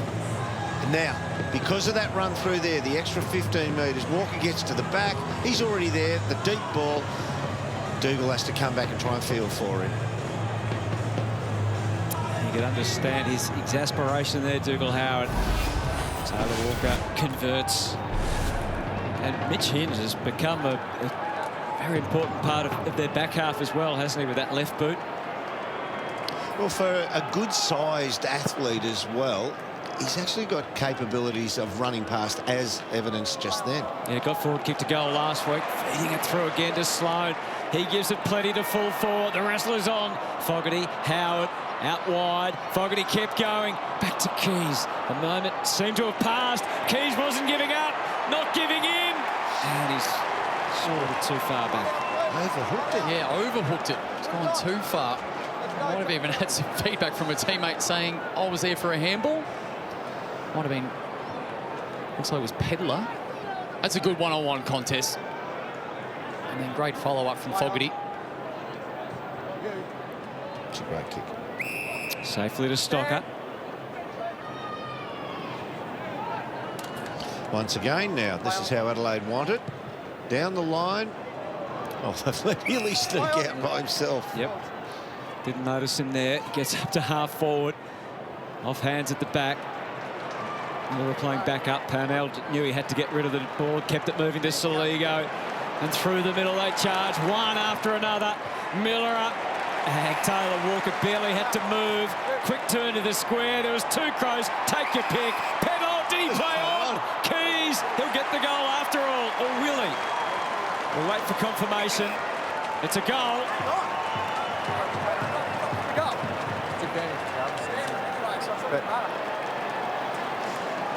Did his own umpiring there, Keezy. Even explained it to the St Kilda backman. Don't know why they were arguing. He was either remarked to him in the goal square or played on and goal. Let's have another look. Pedler. Didn't play on. But did he go over the mark? That is a very odd situation, isn't it? Well, it has to be play on, but then the ball was knocked out of his hand, so it can't be holding the ball because there was no tackle laid, so therefore it's just play on. Where he lands, he hasn't gone over the mark. You know, we could go on that on technicalities. Either way, Adelaide Crows are kicking a goal for mine. There's no doubt about that. Ben Keys wasn't going to be told any different, that's for sure. And the margin out to a game-high 42 points now. And the situation is beyond urgent for the Saints. Our game does throw up very strange situations, doesn't it? You think you've seen it all, but generally you haven't. We're getting one each week.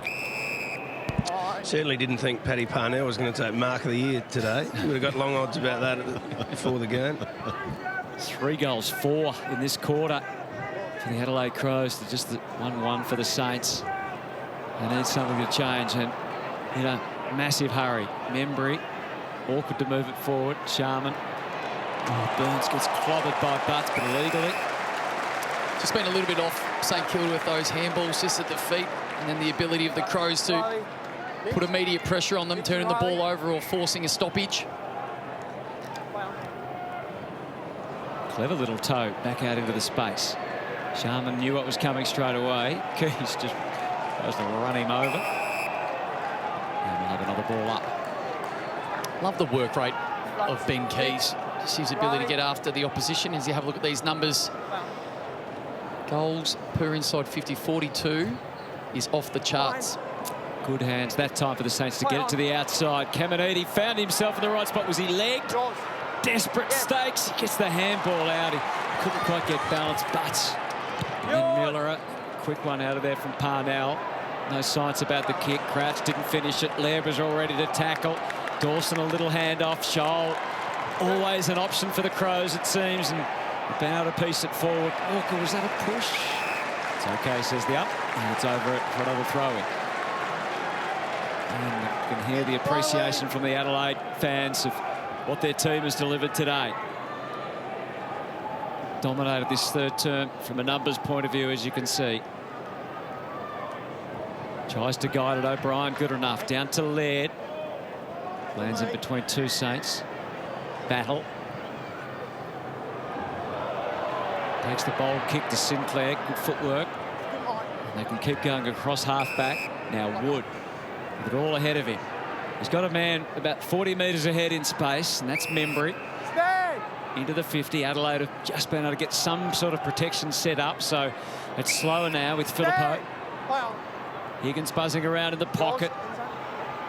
Butler backing back, and there is Higgins. Arrived at just the right moment, precisely what was needed. And he takes a moment or two to get his bearings now. We know he likes to run around from here usually. Well, he runs around from the middle of the ground, Hutto. Yes. So he'll be doing it from here. This one for the Crows supporters, the live ladder. The Crows are sitting in 8th position on the live ladder right now. So we wait no longer for Higgins, and he executes the plan perfectly and gives St Kilda some sort of hope. Well, that looked like the ball movement of the Crows and what we've seen for the last 3 odd quarters. The ball moved to the open side, control, and then good movement by Jake Higgins, bottom of screen. Little duck back lead on Michael Annie. And then well done by Butler just to get out the way at the right time to allow the chest mark. So we speak a lot about this snapshot, Hutto. That's the one where it does make sense. For those that aren't accustomed to it or haven't grown up with the idea of snapping around the body, that one makes sense from a slightly more difficult angle. The one in front, we're still trying to get our heads around. There's that live ladder. That's good news for the Adelaide Crows. They sneak back into that top 8. Yep, displacing Carlton for the first time for the year. Not for Adelaide, but for Carlton to be out, as Sinclair had the man rushing past. Clark was tripped. Good pressure, though. It halts the progression of that ball, gives them a chance to get behind it, and teammates so just choke it up a bit. Owens took the advantage. What's he turned it into? Something better inside 50. Eyes for the footy, Tim Membry. He's a bit sore, I think. He might have hit his head there, Hutto. What's he done? Grabbing his leg as well. I reckon he's knocked himself out. With Might have, yeah. He's bit on the ground. That hand looked like it was in a... Yep, that was just flexed, wasn't it? Yeah, it was. Yeah, they call for the assistance now. Okay, let's watch and see if the back of his head does go. He has his legs taken out by a teammate. Oh, absolutely. Yep. Oh, yep. Thud. Watch his hand, as you called. Just stays in that flat position. It's probably one of the most scariest moments in football, when you're in the air and you just don't know how you're going to land and you're just waiting to feel what happens. Unfortunately, he's no good. Yeah, he's ill. Yeah, we won't be seeing... Yeah, he'll go straight off, and as the protocol suggests, that'll be the HIA, the head injury assessment, but you look at that and there would be very, very little chance, if any, of him coming back on today. It's a brave mark. Well, I don't even think there'll be an assessment. I think it's been called. Jack Bytel is the sub for the Saints today, so we expect him to be activated shortly. Tremendous fellow, isn't he? You know him, Nick. He's just a really good lad. He's no lad anymore, but... And he's a workhorse. Trying to push him away, guys. He's trying to... That's how brave he is. Well, we've seen that before, haven't we? He's still laughing, falling forward. He's a ripper. He's a ripper. I mean, he would look back at this, Hutto, and the way you call it, and you have a... He wouldn't mind. He's a tremendous fellow, tremendous player, very good for this team. Just when St Kilda were trying to get a forward line together with Max King's imminent return, I think Tim Membry won't be there next week. Off the left for Higgins. That one doesn't work quite as well from that side. Gets the cheers of the Adelaide crowd. They loved it. Owens. Bit of guesswork. Maybe he got the voice of Wanganeen-Milera. Squashed out immediately. Keys took a step too many that time, and that is holding the ball. And Hunter, by name and by nature, now has the shot for goal. Well, we just spoke about the snapshot. It is beyond me why you would have a set shot and go non-preferred from that distance. Derm, I know they practice this all the time, but that one's got me baffled. Well, on your non-dominant, you miss the sweet spot of the ball by half a centimetre, and that's where it goes. Yeah, the further out, obviously, the more difficult that is. Quick change of mind and a good one for Clark. And Marshall will get the shot for goal from much closer range. So once again, you've got an experienced player in Rowan Marshall who understands that if he leads to the right spot, he will receive the kick. They'll kick it to him. A younger player will think, no, they'll be going for goals here, but Hunter Clark is a wake up to it. I will deliver it if you get to the right spot. He's only kicked one goal this year, Rowan Marshall. This is from a player, and obviously now he is the main man in terms of the ruck, but he can take a mark in the forward 50, and sadly, And St Kilda needed a straight kick. That's not what he's able to provide. And Ross again. Sliced that one through gully. Hinge. Yours. Back to the wing again. Howard got rid of the main resistance. And then's nimble enough. Well, he kicks it into the man on the mark who was Rankin. So Thilthorpe took his chance. Rochelle, Dawson has that ability to be unflustered and wait for the right kick. Away from Fogarty. Oh, is that high? Murphy. He's going to have to take the shot for goal this time. He's kicked 1 goal straight for the year, so it makes it sound like... Oh, so you reckon he's in form? But he's actually had 5 complete misses. Have a look at this. Yeah, it didn't last long, but it's enough for the umpire.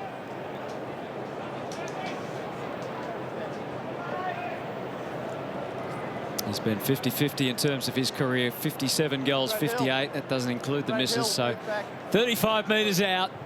He'd love to get on the board with a goal. And he's going to enjoy that.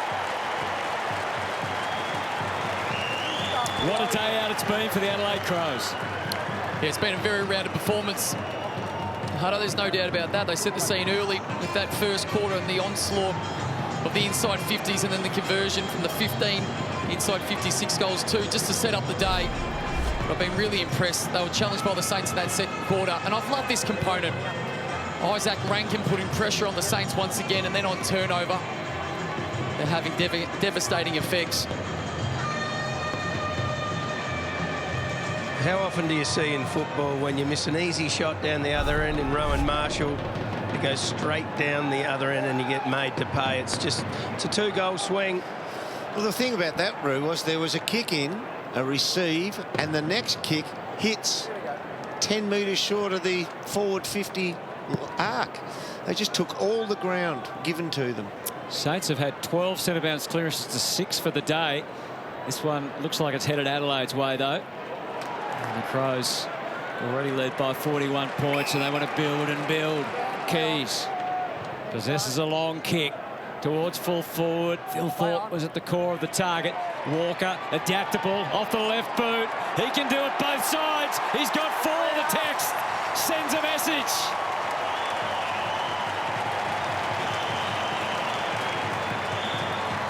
That's what separates him from most key forwards, is his ability to kick goals like that. Left foot, right foot, snaps. He's got all the smarts. He's not the best in the air text by a long way, but his field kicking and his goal kicking on both sides is just about as good as I've seen from a big fella.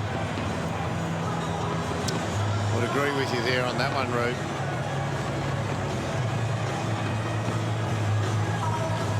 As you called Mark Ricciuto, the balance he has, small steps before he delivers the kick.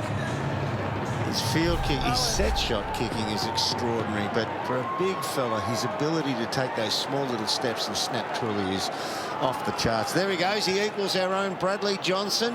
Oh, Jono. Bad luck, Jono. Bad luck, Jono. You listening? Be out of the top 50 soon, Jono. And he's also moving up on the games played for the Adelaide Crows. 247. It's gone past Richard Douglas and David Mackay. Well, Mackay is next on 248. There's a decent hoik in the back. It's clearly Adelaide's #1 goal kicker of all time as well.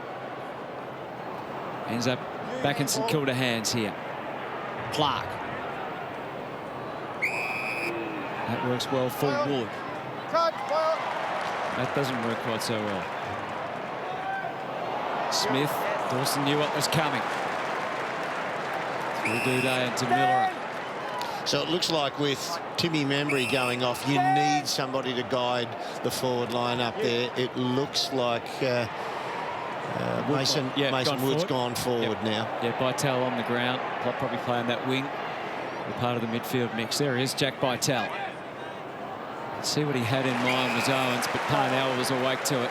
The control of the marking game of the Crows has been exceptional today. 79 marks. They've had all of them, or those ones have been uncontested. Yeah, another launch off half back to good progress, even though it's slowed a little with Keys. Hinge waiting for opportunity to get either onto the left boot, or in the end he goes by hand back to Duday. Out to Murphy. Does cop under the one. ribs. Yeah. Bit in that. Not enough for a 50. Stand now. Couple of boos. They allowed that, Anthony? Yes, that's fine, Dermot. They haven't wholeheartedly booed Brad Crouch for too long today either, have they? But when the score's going the way it is, no reason to be too annoyed. Milera.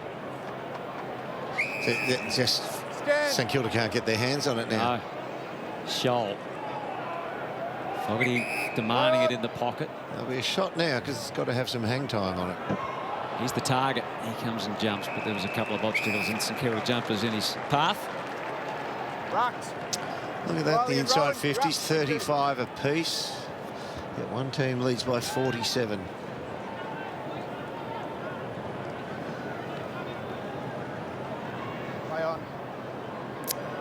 Marshall just hammering on the boot and then hoping for the best. Parnell, not his best mark for the day. Towards full forward. Walker in the front. Wilkie did enough. Oh, I thought the whistle then. I thought he was going to... He must have thought he should have got the free then. Yeah, he did. He did, yeah. He thought Tex had hold of his jumper from in front, which... Probably did. Yeah, a lot of forwards. Yeah, he's holding his arm there. Didn't allow him to get his arm up. They're on guard again here. Fogarty on the move. Rankin habitually to the right place. That time the kick a little wayward. Well, their conversion inside 50 has been quite remarkable. Crows have had 36 inside 50s for the game, which isn't a huge number, yet they've scored 21 times and a couple out of bounds on the full, which is just so unlike the Saints, who have averaged 49 points against for the whole game. And Nick, that's about twice as much they're going at about. Prior to today, St Kilda were only letting one score through for every 3 inside 50s. Today it's 2 out of 3, nearly. Vital, Owens, Burns just fired it. Owens kept on going. 40 seconds to go. Will they be denied again? Owens is a hard man to get away from. Caminiti now turned at the right moment, matched by Duday. And there's more pressure. They've had 9 single goal kickers Adelaide, as well as the 2 for Rankin and the 4 for Taylor Walker. So they've all played their part. It's been an excellent performance by the Crows. And they're looking to get back on the winners list after having to come up against Geelong and Collingwood. Laird averts the danger. At least delays it. 15 seconds to see out for the Crows. Well, this performance shouldn't surprise anyone to this point, Hutto. Yes, they have lost those last 2 games, but they played some good, solid football. Yep. Matty Nick spoke during the week. We're doing 80% right. Just got to get that other 20% to be more competitive for longer. Well, they could easily have beaten Collingwood, obviously, with straight kicking, and they threatened Geelong late last week. So it's what might have been for the Adelaide Crows a bit through all their games, that those 2 early losses, they had chances in as well. Bell's going to beat them. Yeah. But not a lot to complain about for the Adelaide fans. They kicked 5 goals for and dominated that 3rd term. Kept St Kilda with just a couple of goals. And the margin has expanded to 47 points. A tough day for St Kilda fans and for Tim Membry, who will sit this one out and next week as well. It's the Adelaide Crows by 47 points. A quarter to go in this Mother's Day clash at the be ahead of him. And going at 83% by foot, as Derm touched on, some of the ball users, particularly off that half back line for the Crows, has been really impressive today. 83% by foot. So much is coming together for the Adelaide Crows when you see them like this. I wonder what they can achieve this season in the short term. They'll be back in the 8 tonight, barring a St Kilda miracle. 47 points. They did storm home last year against the Crows, but had a much smaller margin to overcome the Saints. Dawson gets them going out of the middle to full forward. They form up and battle. Stand! Hardened by what he's had ahead of him today. Takes the mark there. Plays it wide. And Sharman made good of a situation, really. There's the dash from Wanganeen-Milera, but that just about sums it up for the Saints. A little hot, that handball from that distance.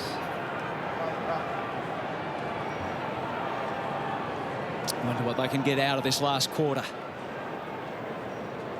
A very healthy percentage. They've given some of that up today, so it'd be good to reduce the damage at the very least.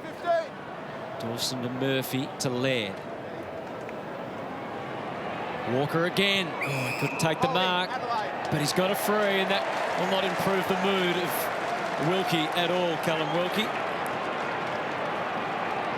Taylor Walker has 4 goals. He's got magnificent timing. He is a sight to behold, Taylor Walker. He's lost nothing in terms of penetration, and he's kicked his 5th goal. Well, he's such a unique player. As Isaac Rankin crowns him, says you are the king of Adelaide, and he has been today, there's no doubt about that. He's had a tough matchup with Cal Wilkie, who we highlighted pre-game. The free kick was there, he was being held by the left arm. Yep. Just how casually he's able to go back and kick this from 55. He can do it in so many different ways. 3 steps. Makes you wonder, Derm, why he'd even look to pass that off. He's been one of the great set shots from distance in this competition for about the last decade. Might be underselling him, maybe 15 years. I think he is the best kick of the footy for any key forward that I've seen. He's just a stunning kick of the ball. St.Kilda. He's been 3s and 4s over the last 5 games, but he's bettered that today. Nick, did you really think he was going to kick that, pass that off? Did you? Well, he's a That's very, called a bluff. I was going to say, he's a mature forward where he looks to pass it off and then doesn't. Bit shallow, fisted back out of there. Rankin waiting for the pass from Rochelle. He got it. Duly delivered, and then Hinge, driving ball. Fogarty was able to remove Howard, and then he ran straight into Wilkie. So this Adelaide team, the progress of it, 3 years ago, if Brodie, Smith or Tex didn't get it, it didn't hit a target. But now, the recruiting drive over the last 3 years, Dawson, Rochelle, Rankin, Pedlar, a Hinge even, that type of kick out of the back line, they can all kick the footy. They are so much better by foot. Murphy fired it out to Dawson. He's going for the hot hand, and that time Walker has given the free away to Wilkie. Going outside 5, Taylor. It's a bit grumpy there. 2 metres. Wilkie takes what's on offer. Yours, kick. Wanganeen-Milera Well, keeps on coming, ran to receive. me. Patton, he gave it up to Burns. Yours. And really made a sitting duck of Hunter, Clark, and then they keep it moving through by Tell, so that it ends okay, and Clark gets back on his feet and can drive it towards the goal square. It's going to be a simple goal for Caminiti. Won't get many more easier than that. Well, the Crows had brought all their pressure up through the half-back line, trying to slow that ball home, and St Kilda got through via handball, which always allows someone out the back. It's the first time, Yeah, it is, Dale, that they've got through that massive numbers that come to the footy. Look at all those Adelaide Crows jumpers. It's the first time they've got through by handball to the forward side of that pack, of those numbers.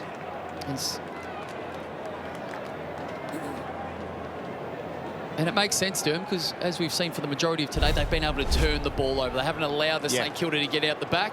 Sometimes you'll concede a couple. You're willing to wear 1 or 2 of them a week if you win playing that game style.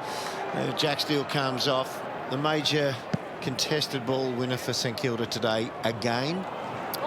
Crouch, leading possession winner. He's had 26. Adelaide, though, win it back once more off half-back. Just went and asked St Kilda what's up with Jack Steele's knee. They said it was just a knock. Not sure if they're telling the truth or not, but that's what they said. They tell you the truth, you think, oh, Laird copped it, tried to bounce back up, but high contact goes to Warwick Laird. Hit him in the stomach. Yeah, it can't be for that. He said high contact. Well, that's what they said. That can't be high contact. Watch this. He goes low into the stomach. Yeah. Never hit head. The head doesn't hit. It's the second in. Who are we to doubt them? Got to keep watching. Yeah, keep watching. Sorry, you're tracking the ball. Hinge off the instep. Got through to Pedlar. Onto the boot in an instant. The ball goes every which way in the air, but all that matters is where it landed, and he gets lifted in celebration.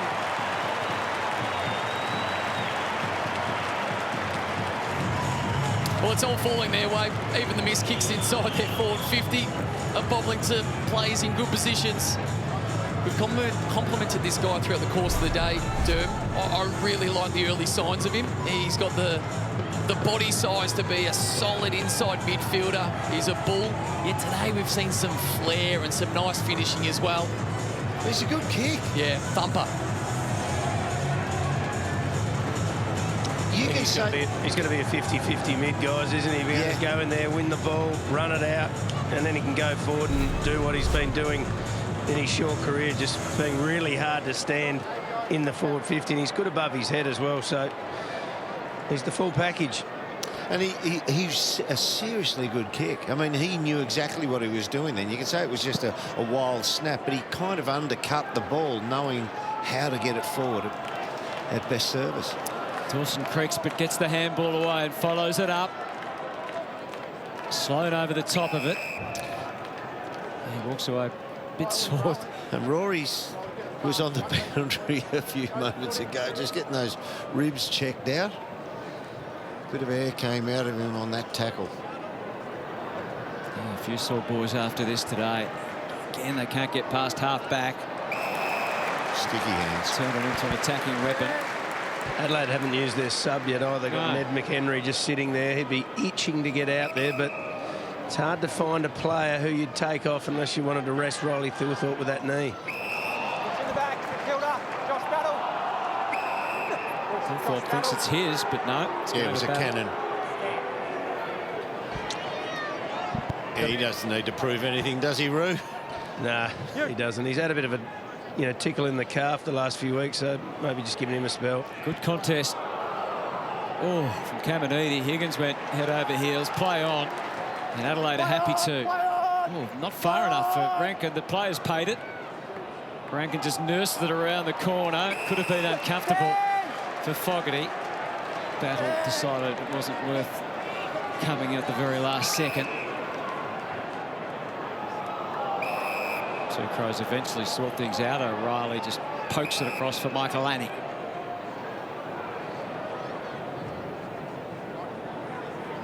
Stretch the ground. Duda, he can charge forward now. Tucked it under his arm. Old-fashioned style, and kicks to a one-on-one. Kicks to Walker. Flings the handball forward. Rankin.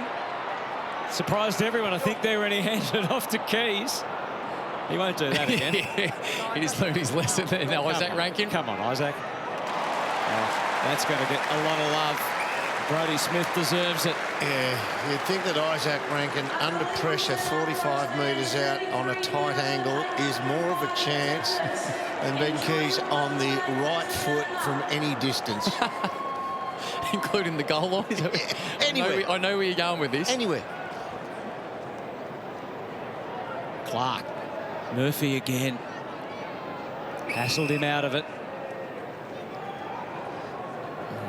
Bit of pain there too in the bottom of the pack. Hey, Roo, while we got you there, as that the build of this team, it has to have been directed from 3-4 years ago to get skill into it. Absolutely. Watch out, watch out. Here he is again. Rankin. Kick drop short. Sorry, Root. No, you're right. Get a call the call. But no, they needed speed and skill. Absolutely. So it's been very deliberate. Oh, Battle. He'll have regrets with that already. Jones to make the pain even greater. And everyone wants to be part of it. That's him, is it? Ned McHenry. So, assuming we've got confirmation, well, we have to, that Rory Laird will be out of the game. They've got a big game next week that's just growing. They're taking on the Dogs down at Mars Stadium, which will be an absolute ripper. I think the Crows, off the top of my head, got the chocolates in that game last year down in Ballarat. Just his 4th game of the season. His 3rd as the sub. So he wants to make every post a winner, and he has. Straight on the ground and onto the list of goal kickers, which is ever growing for the Adelaide Crows. They've been so damaging on turnover. Once again, the execution of the Saints hasn't been anywhere near their best, but I don't want to take away from what the Crows have done. Jones closing down that exit, and then instantly just goes back and finds a teammate in a really good position.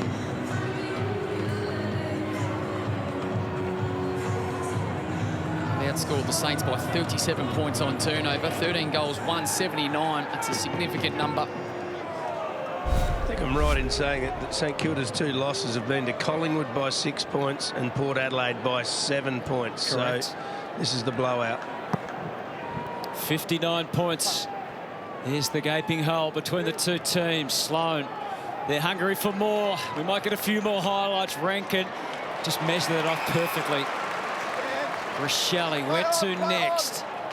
Fogarty in the square, tries to put on a little mini show and didn't quite come together for him, but no real damage done. Scholl's kick, that was physical. It bemuses me always when a player's on the outside of the boundary, takes a step further out, but it's off the line. The umpire calls it play on.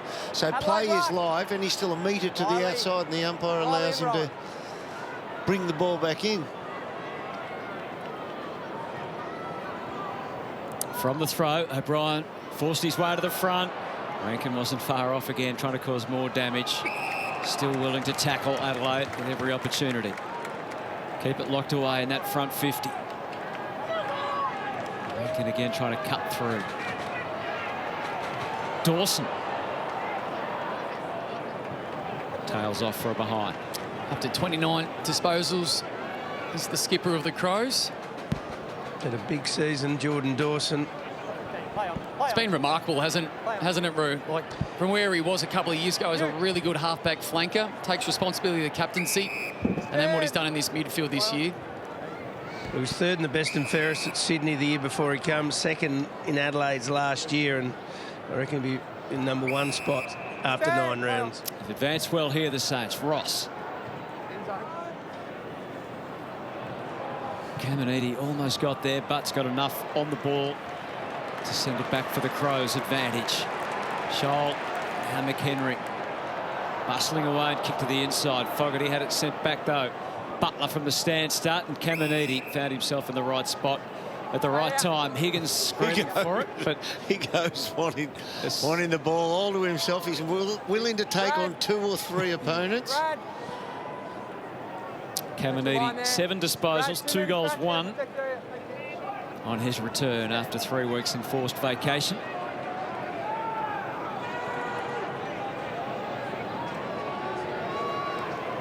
Just 19 years of age, shown plenty. He's been given the opportunity. It's a kick. Huge kick. It's going to be touch and go on the line, and touched. It did hit the post. Behind anyway.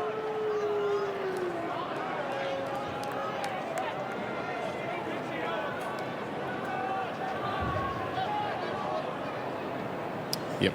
Base of the post. Hinge. See, even that kick there, that's a really good kick with very little room to move. And he nails it, Mitch Hinge. Sloan. Tunnel ball. Yep. Throw against the Crows. And Saints get it in, knowing that it's going to come straight back out. Butts. Scholl. Rankin. Hill.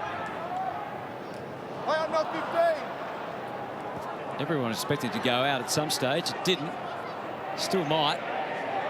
McHenry's ball of energy at the moment. Got some contact advantage. Will be significant. It's paid now. Keys can go. Tempted by the goal square. Did the right thing. Fogarty a bounce. Fogarty a goal. The parade of Adelaide goals continues. Well, they never gave up on centre wing. Everyone thought the ball was going over the line or had already gone over the line. Kept their head on a swivel and kept playing. And then Ben Key. So here's the initial contest on centre wing. Yeah, I'm not sure. It's hard to say from that angle. Wasn't overly convincing, but it was the Crows that kept on playing until the whistle. And then they just worked their way through this methodically.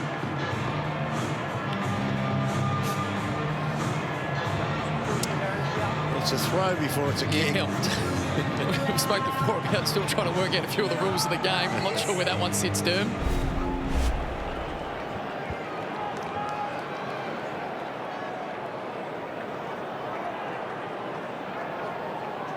Already Adelaide's highest score since 2019. And there's still time for more. Crowd of 33,000. Not too many of them would have left their seats. Sloan on the bounce, which got awkward for Rankin, and so the Saints can try and get something going forward. Filippo straight into trouble and into traffic. And so Scholl, who's played his part today. Dawson sets them into the 50. A bit of a fluky ball. Tired man Wilkie gets laid out. Keys. And the stand start. High underneath it, kick from McHenry. Oh, Rankin popped up. Wasn't far off the mark again. Saints through Stocko. The kick misplaced though. Scholl. Sunning the eyes of the forwards who come up now. Rankin really had no idea where it was. Didn't really even call for it. Ball came to him. Mitch. Mitch is there.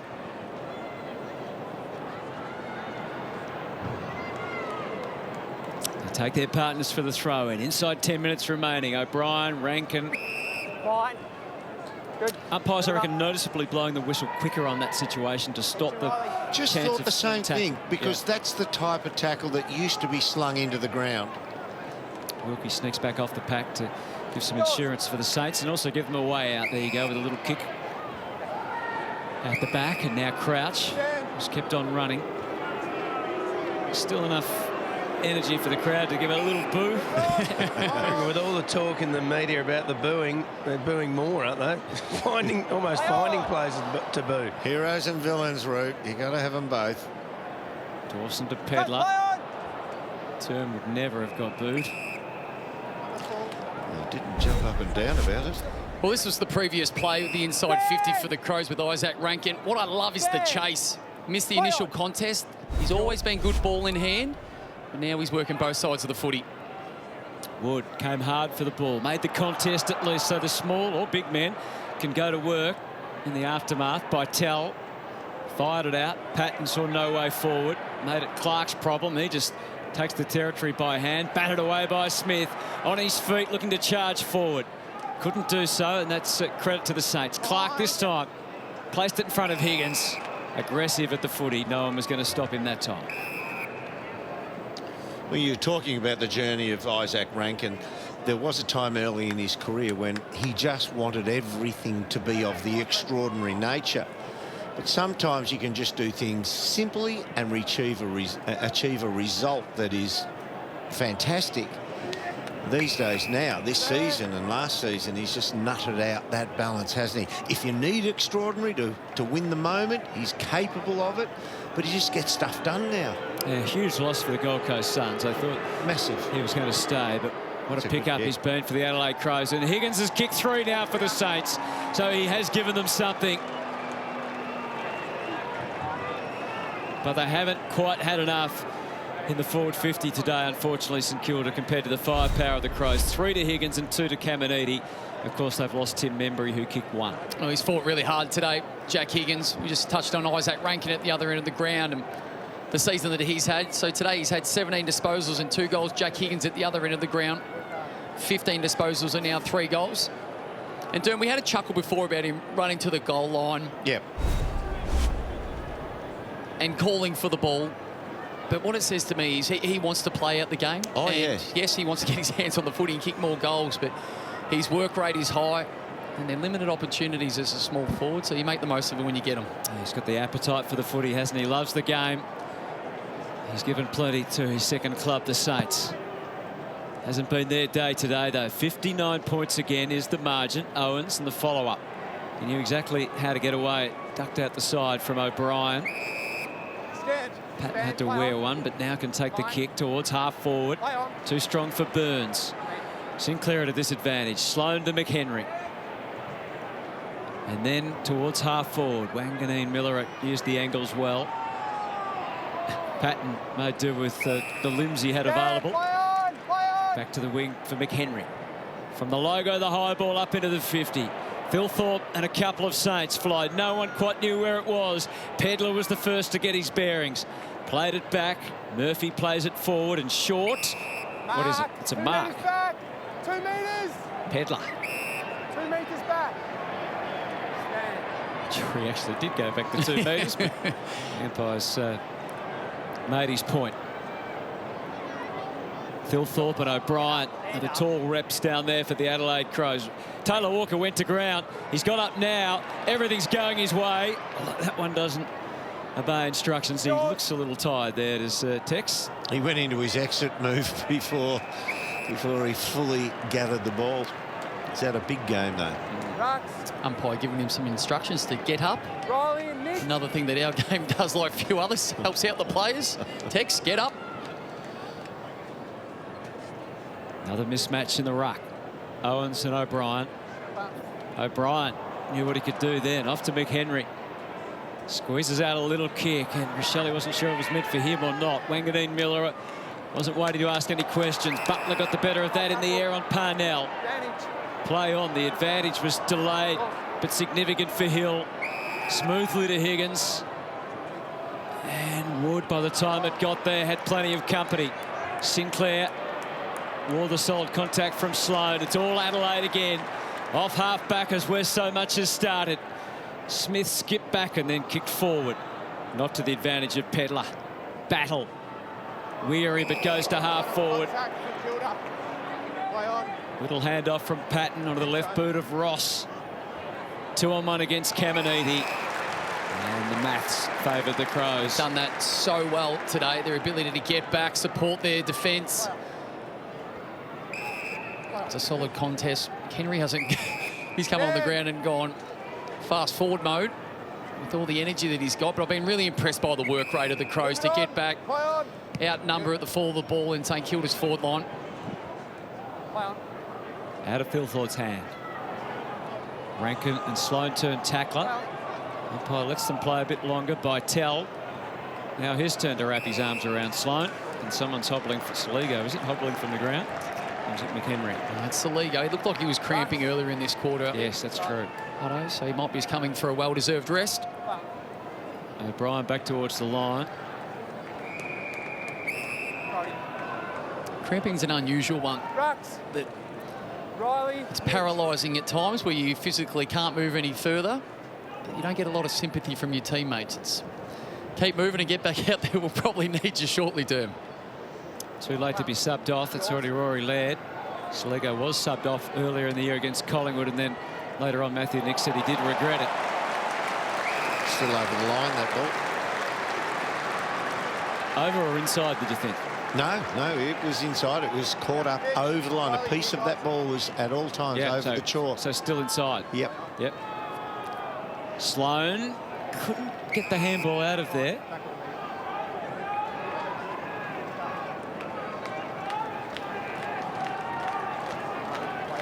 O'Brien didn't get the tap, but doesn't matter. Smith, Parnell. Always a Crow to give it to. That's what we've seen today, whether it be back, forward or sideways. Dawson happy to give up more yardage. But 109 uncontested marks for the Crows today. Their ability to control the ball from a contested situation and then uncontested by mark. Rude, the boy Parnell, is he going to be a lockdown small backman for the rest of his career? Because he's done a great job of it today, but he came in as sort of like a clever midfield who had to bide his time. What will he be? I'm not sure if he's more of a lockdown, but he's definitely a great ball user off the back line. So it just end up being a defender that can run hard. Walker to Murphy, who just got a little bit too advanced there. Flicked it back off to Rory Sloan, who blazes. Misses and apologises. We've got some of the key ball winners today. Jordan Dawson's had 33. Smith's up to 28. Outside 5. Play on. Miller's had 25 and Scholl's had 25 as well. The bounce made it more difficult, but Burns did pretty well to Patton. Wanganeen-Milera shut down immediately by McHenry. Smith. And their stats grow a little more with a few extra hands. Back to Smith again. Shapes it towards Phil Thorpe, but well captured by Stocker. Yours. Under 4 to go now.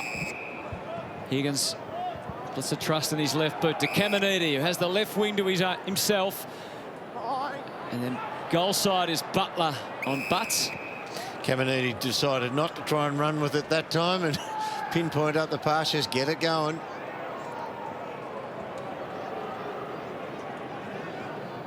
Dan Butler, just the 1 goal this afternoon, 11 goals, 3 for the season. Another former Tiger.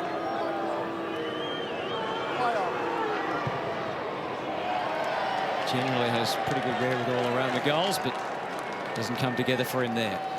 And just looking at some of the key winners for the Saints, Brad Crouch is up to 28. He's had a solid season. He's performed well again today, and Hunter Clark's had 22.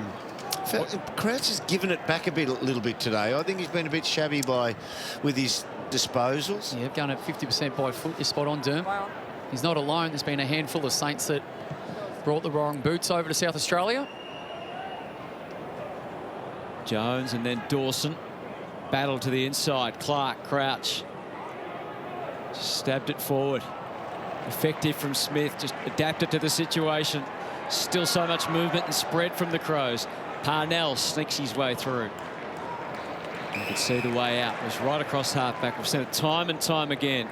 Either the instant charge through the middle or using the width of the ground and getting it out, finding a path forward. 1-on-1 again. Walker has 5 goals.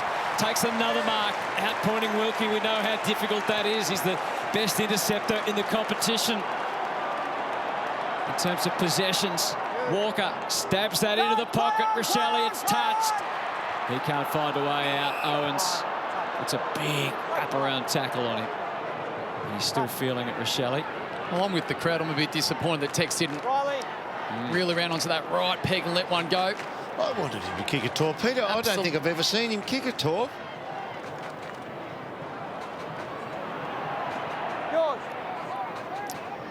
Ball back towards the line, and it's over again.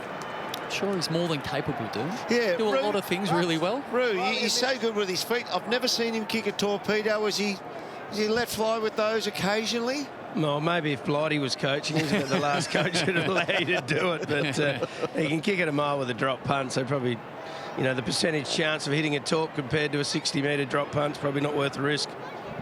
It's always worth the risk. Especially when you're 10 up. Yeah, if you're not going to do it today, you're not doing it, Derm. One more thrust, perhaps, for the Adelaide Crows. Just sharing it with everyone who wants to take part at the moment. The handball's piling up. Rankin tries to go back and pretty much gives up on that one. It was a passage of play of just filling the boots, just trying to get some more touches. Philippou. Centre half forward. Back in his home state. And nicely grabbed by Mason Wood. And it'll be the Saints that get perhaps the last shot for goal as the clock counts down. He looks a little tired and worn out himself. Maybe they needed a senior figure up in the forward line, so he came off the wing after memory went off, but perhaps he might be a little sore as well.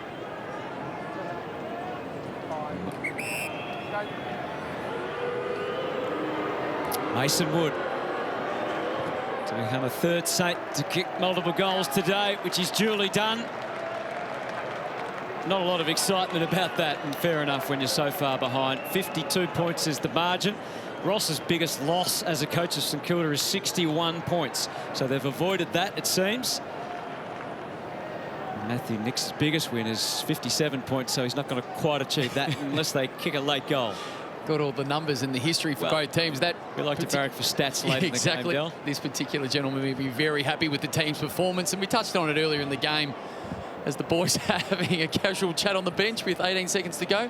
Their last 2 performances, the Adelaide Crows, haven't been bad. The Pies by a point. Last week down at GMHBA Stadium, a solid performance.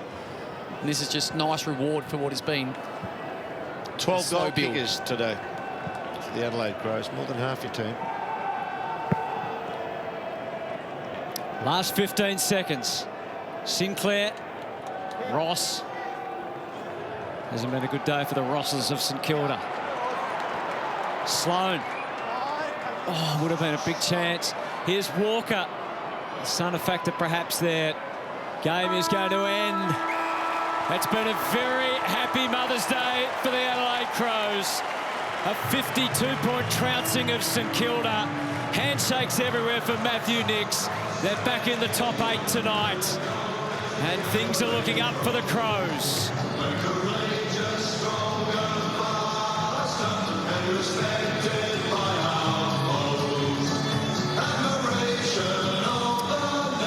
Ruthlessly efficient early, despite the Saints' efforts to get back in the game after a 6-goal opening quarter to 1. It was way too much, and then they got further ahead in the third quarter. Let's get straight down to Mark Rasciuto as they celebrate a 52-point victory. Dorsch got off to a massive start today with 6 goals, and you had 12 in the first quarter as well. Yeah, I think, well, obviously they've been playing really good footy, and we knew we had to come out and bring the heat, especially around the ball. They pride themselves on sort of their contested ball and their pressure, so we knew we had to match them and beat them in the first, and it was a good, nice kick straight as well. How frustrating's the last couple of weeks been? Probably should have beaten Collingwood, but didn't take your chances, and then the Cats are always hard down there. Yeah, I think it's frustrating at the time, but you got to move on pretty quick. We've played a lot of good teams as of late, and I think just to even match it with you know, Collingwood here and then Geelong at their home deck, it's really important for us as a group to know that our best footy is good enough, and we definitely learned a lot from those last 2 weeks, and it's really important that we came out and got the win today. Well done, mate. Good stuff. Yeah, what a stroke of genius it seems to have been on 2 fronts with Jordan Dawson to make him captain and make him a midfielder. There's no stopping him at the moment, it seems. Yeah, well, what it says to me about Jordan Dawson playing midfielders, good players can play anywhere. I mean, he was exceptional off the half-back line for a couple of seasons at 2 clubs. And then they make a brave decision to put your best players where the ball is, Derm. That's in the middle of the ground, and he has absolutely lapped it up. Look, he's got 30-something today, and he's a tremendous player. But their mainstays in the midfield have been Sloan and Laird. Those. Now, they are wonderful players, but they don't kick it like Dawson. As Dawson can hit it lace out. Let's go back downstairs now to Mark Rasciuto. Tex, you would have been hoping for a win today, but not that big a win. Always hope for a win, Roo, yeah. They're a good side. They're playing some good footy and playing really well during the week, and we're able to execute today, which was nice. It's probably one of the games that we've had 23 contributors for. Haven't had it probably for the last 3 or 4 weeks, so it was nice to get away to numbers today. 5 goals, a handful. Yeah, it was nice finally to get a handful. The boys up the field, though, I thought, especially off turnover, were outstanding. So it was awesome to get a bit of space and win a couple of one-on-ones. And you went past Brad Johnson on the all-time highest goal kickers list. I think you're under 50. You're in the top 50, about 47. Oh, there you go. That's, he's a Fox footy boy, isn't he?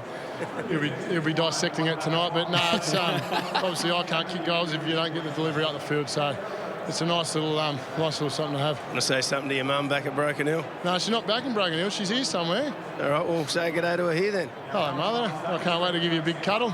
And my beautiful wife as well. She's a mother. It's a special day. Mums do a lot for our kids. And so, yeah, happy Mother's Day to everyone out there. Well done, Tex. Well played. I love Tex. Covered off the bases there. Mothers do a lot for our kids. Thanks, Tex. No, Ross. Yeah. Well, he touched on the turnover. They touched on the turnover there, and they were devastating. 14 goals won from turnover. They outscored the Saints by about 6 goals from that particular area of the ground, and he's spot on. Without that work and that ball use up the ground, people like Tex don't get those one-on-one looks. So he was the beneficiary of a lot of good work up the field. But I like the planning, Derm, and they hit the ground running from the first bounce with that first quarter and what they did. And they didn't let up. It's a really good performance against what they said was a good opposition. So the one thing my takeaway from this is the Crows have got so much better at taking the ball from the inside in congestion, contested footy, to the outside and turning it into uncontested footy.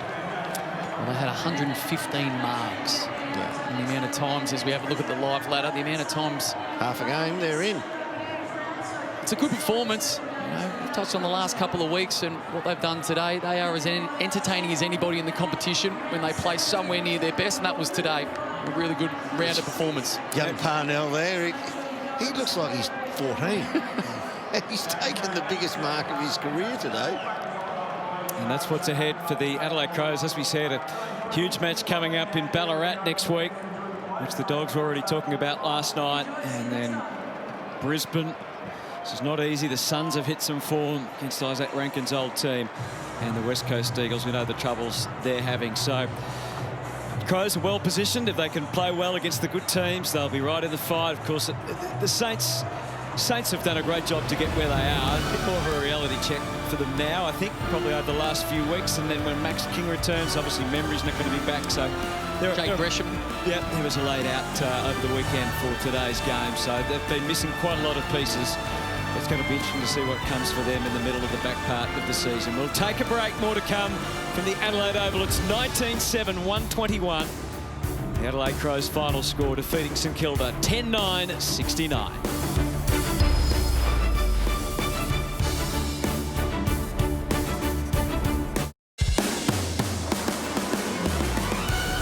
Well, what a special moment for a couple of very lucky Adelaide Crows fans. Their day just got much better, and it was worth all the effort to make that sign. Isaac, can I have your boots? Yes, you can. How about that? As a special memento and a photo to go with it, just to prove it. Very generous indeed. The Adelaide Crows with all the spoils today. A 52-point win back at home. Again, on the winners list, and they're inside the reclaimed 8th position on the ladder. So Carlton are out, and a lot of love from Matthew Nix to all his troops. But Riley Thilthorpe, who looked like his day might have been finishing early, but got back out there and played his part in what was a great win, and one they'll really enjoy here. Well, it was a really good round of performance. Tex Walker hit the nail on the head. All players contributed and played their role. Matty Nix pre-game said there was a handful of areas, or a couple of areas they needed to execute better to have a more rounded performance. I reckon he's walking into that room saying, well, that was it. It's exactly what we came here to do today against a quality opposition. And they got it done, so they'll enjoy this song. They will. Lots of mums in the rooms to celebrate, and their sons did a great job today for the Crows.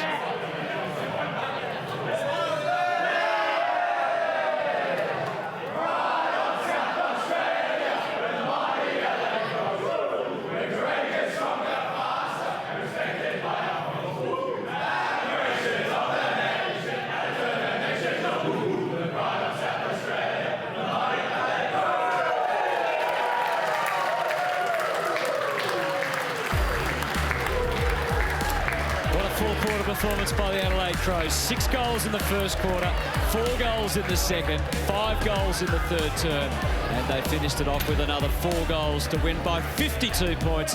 They're back in the 8. There's still 1 game to go.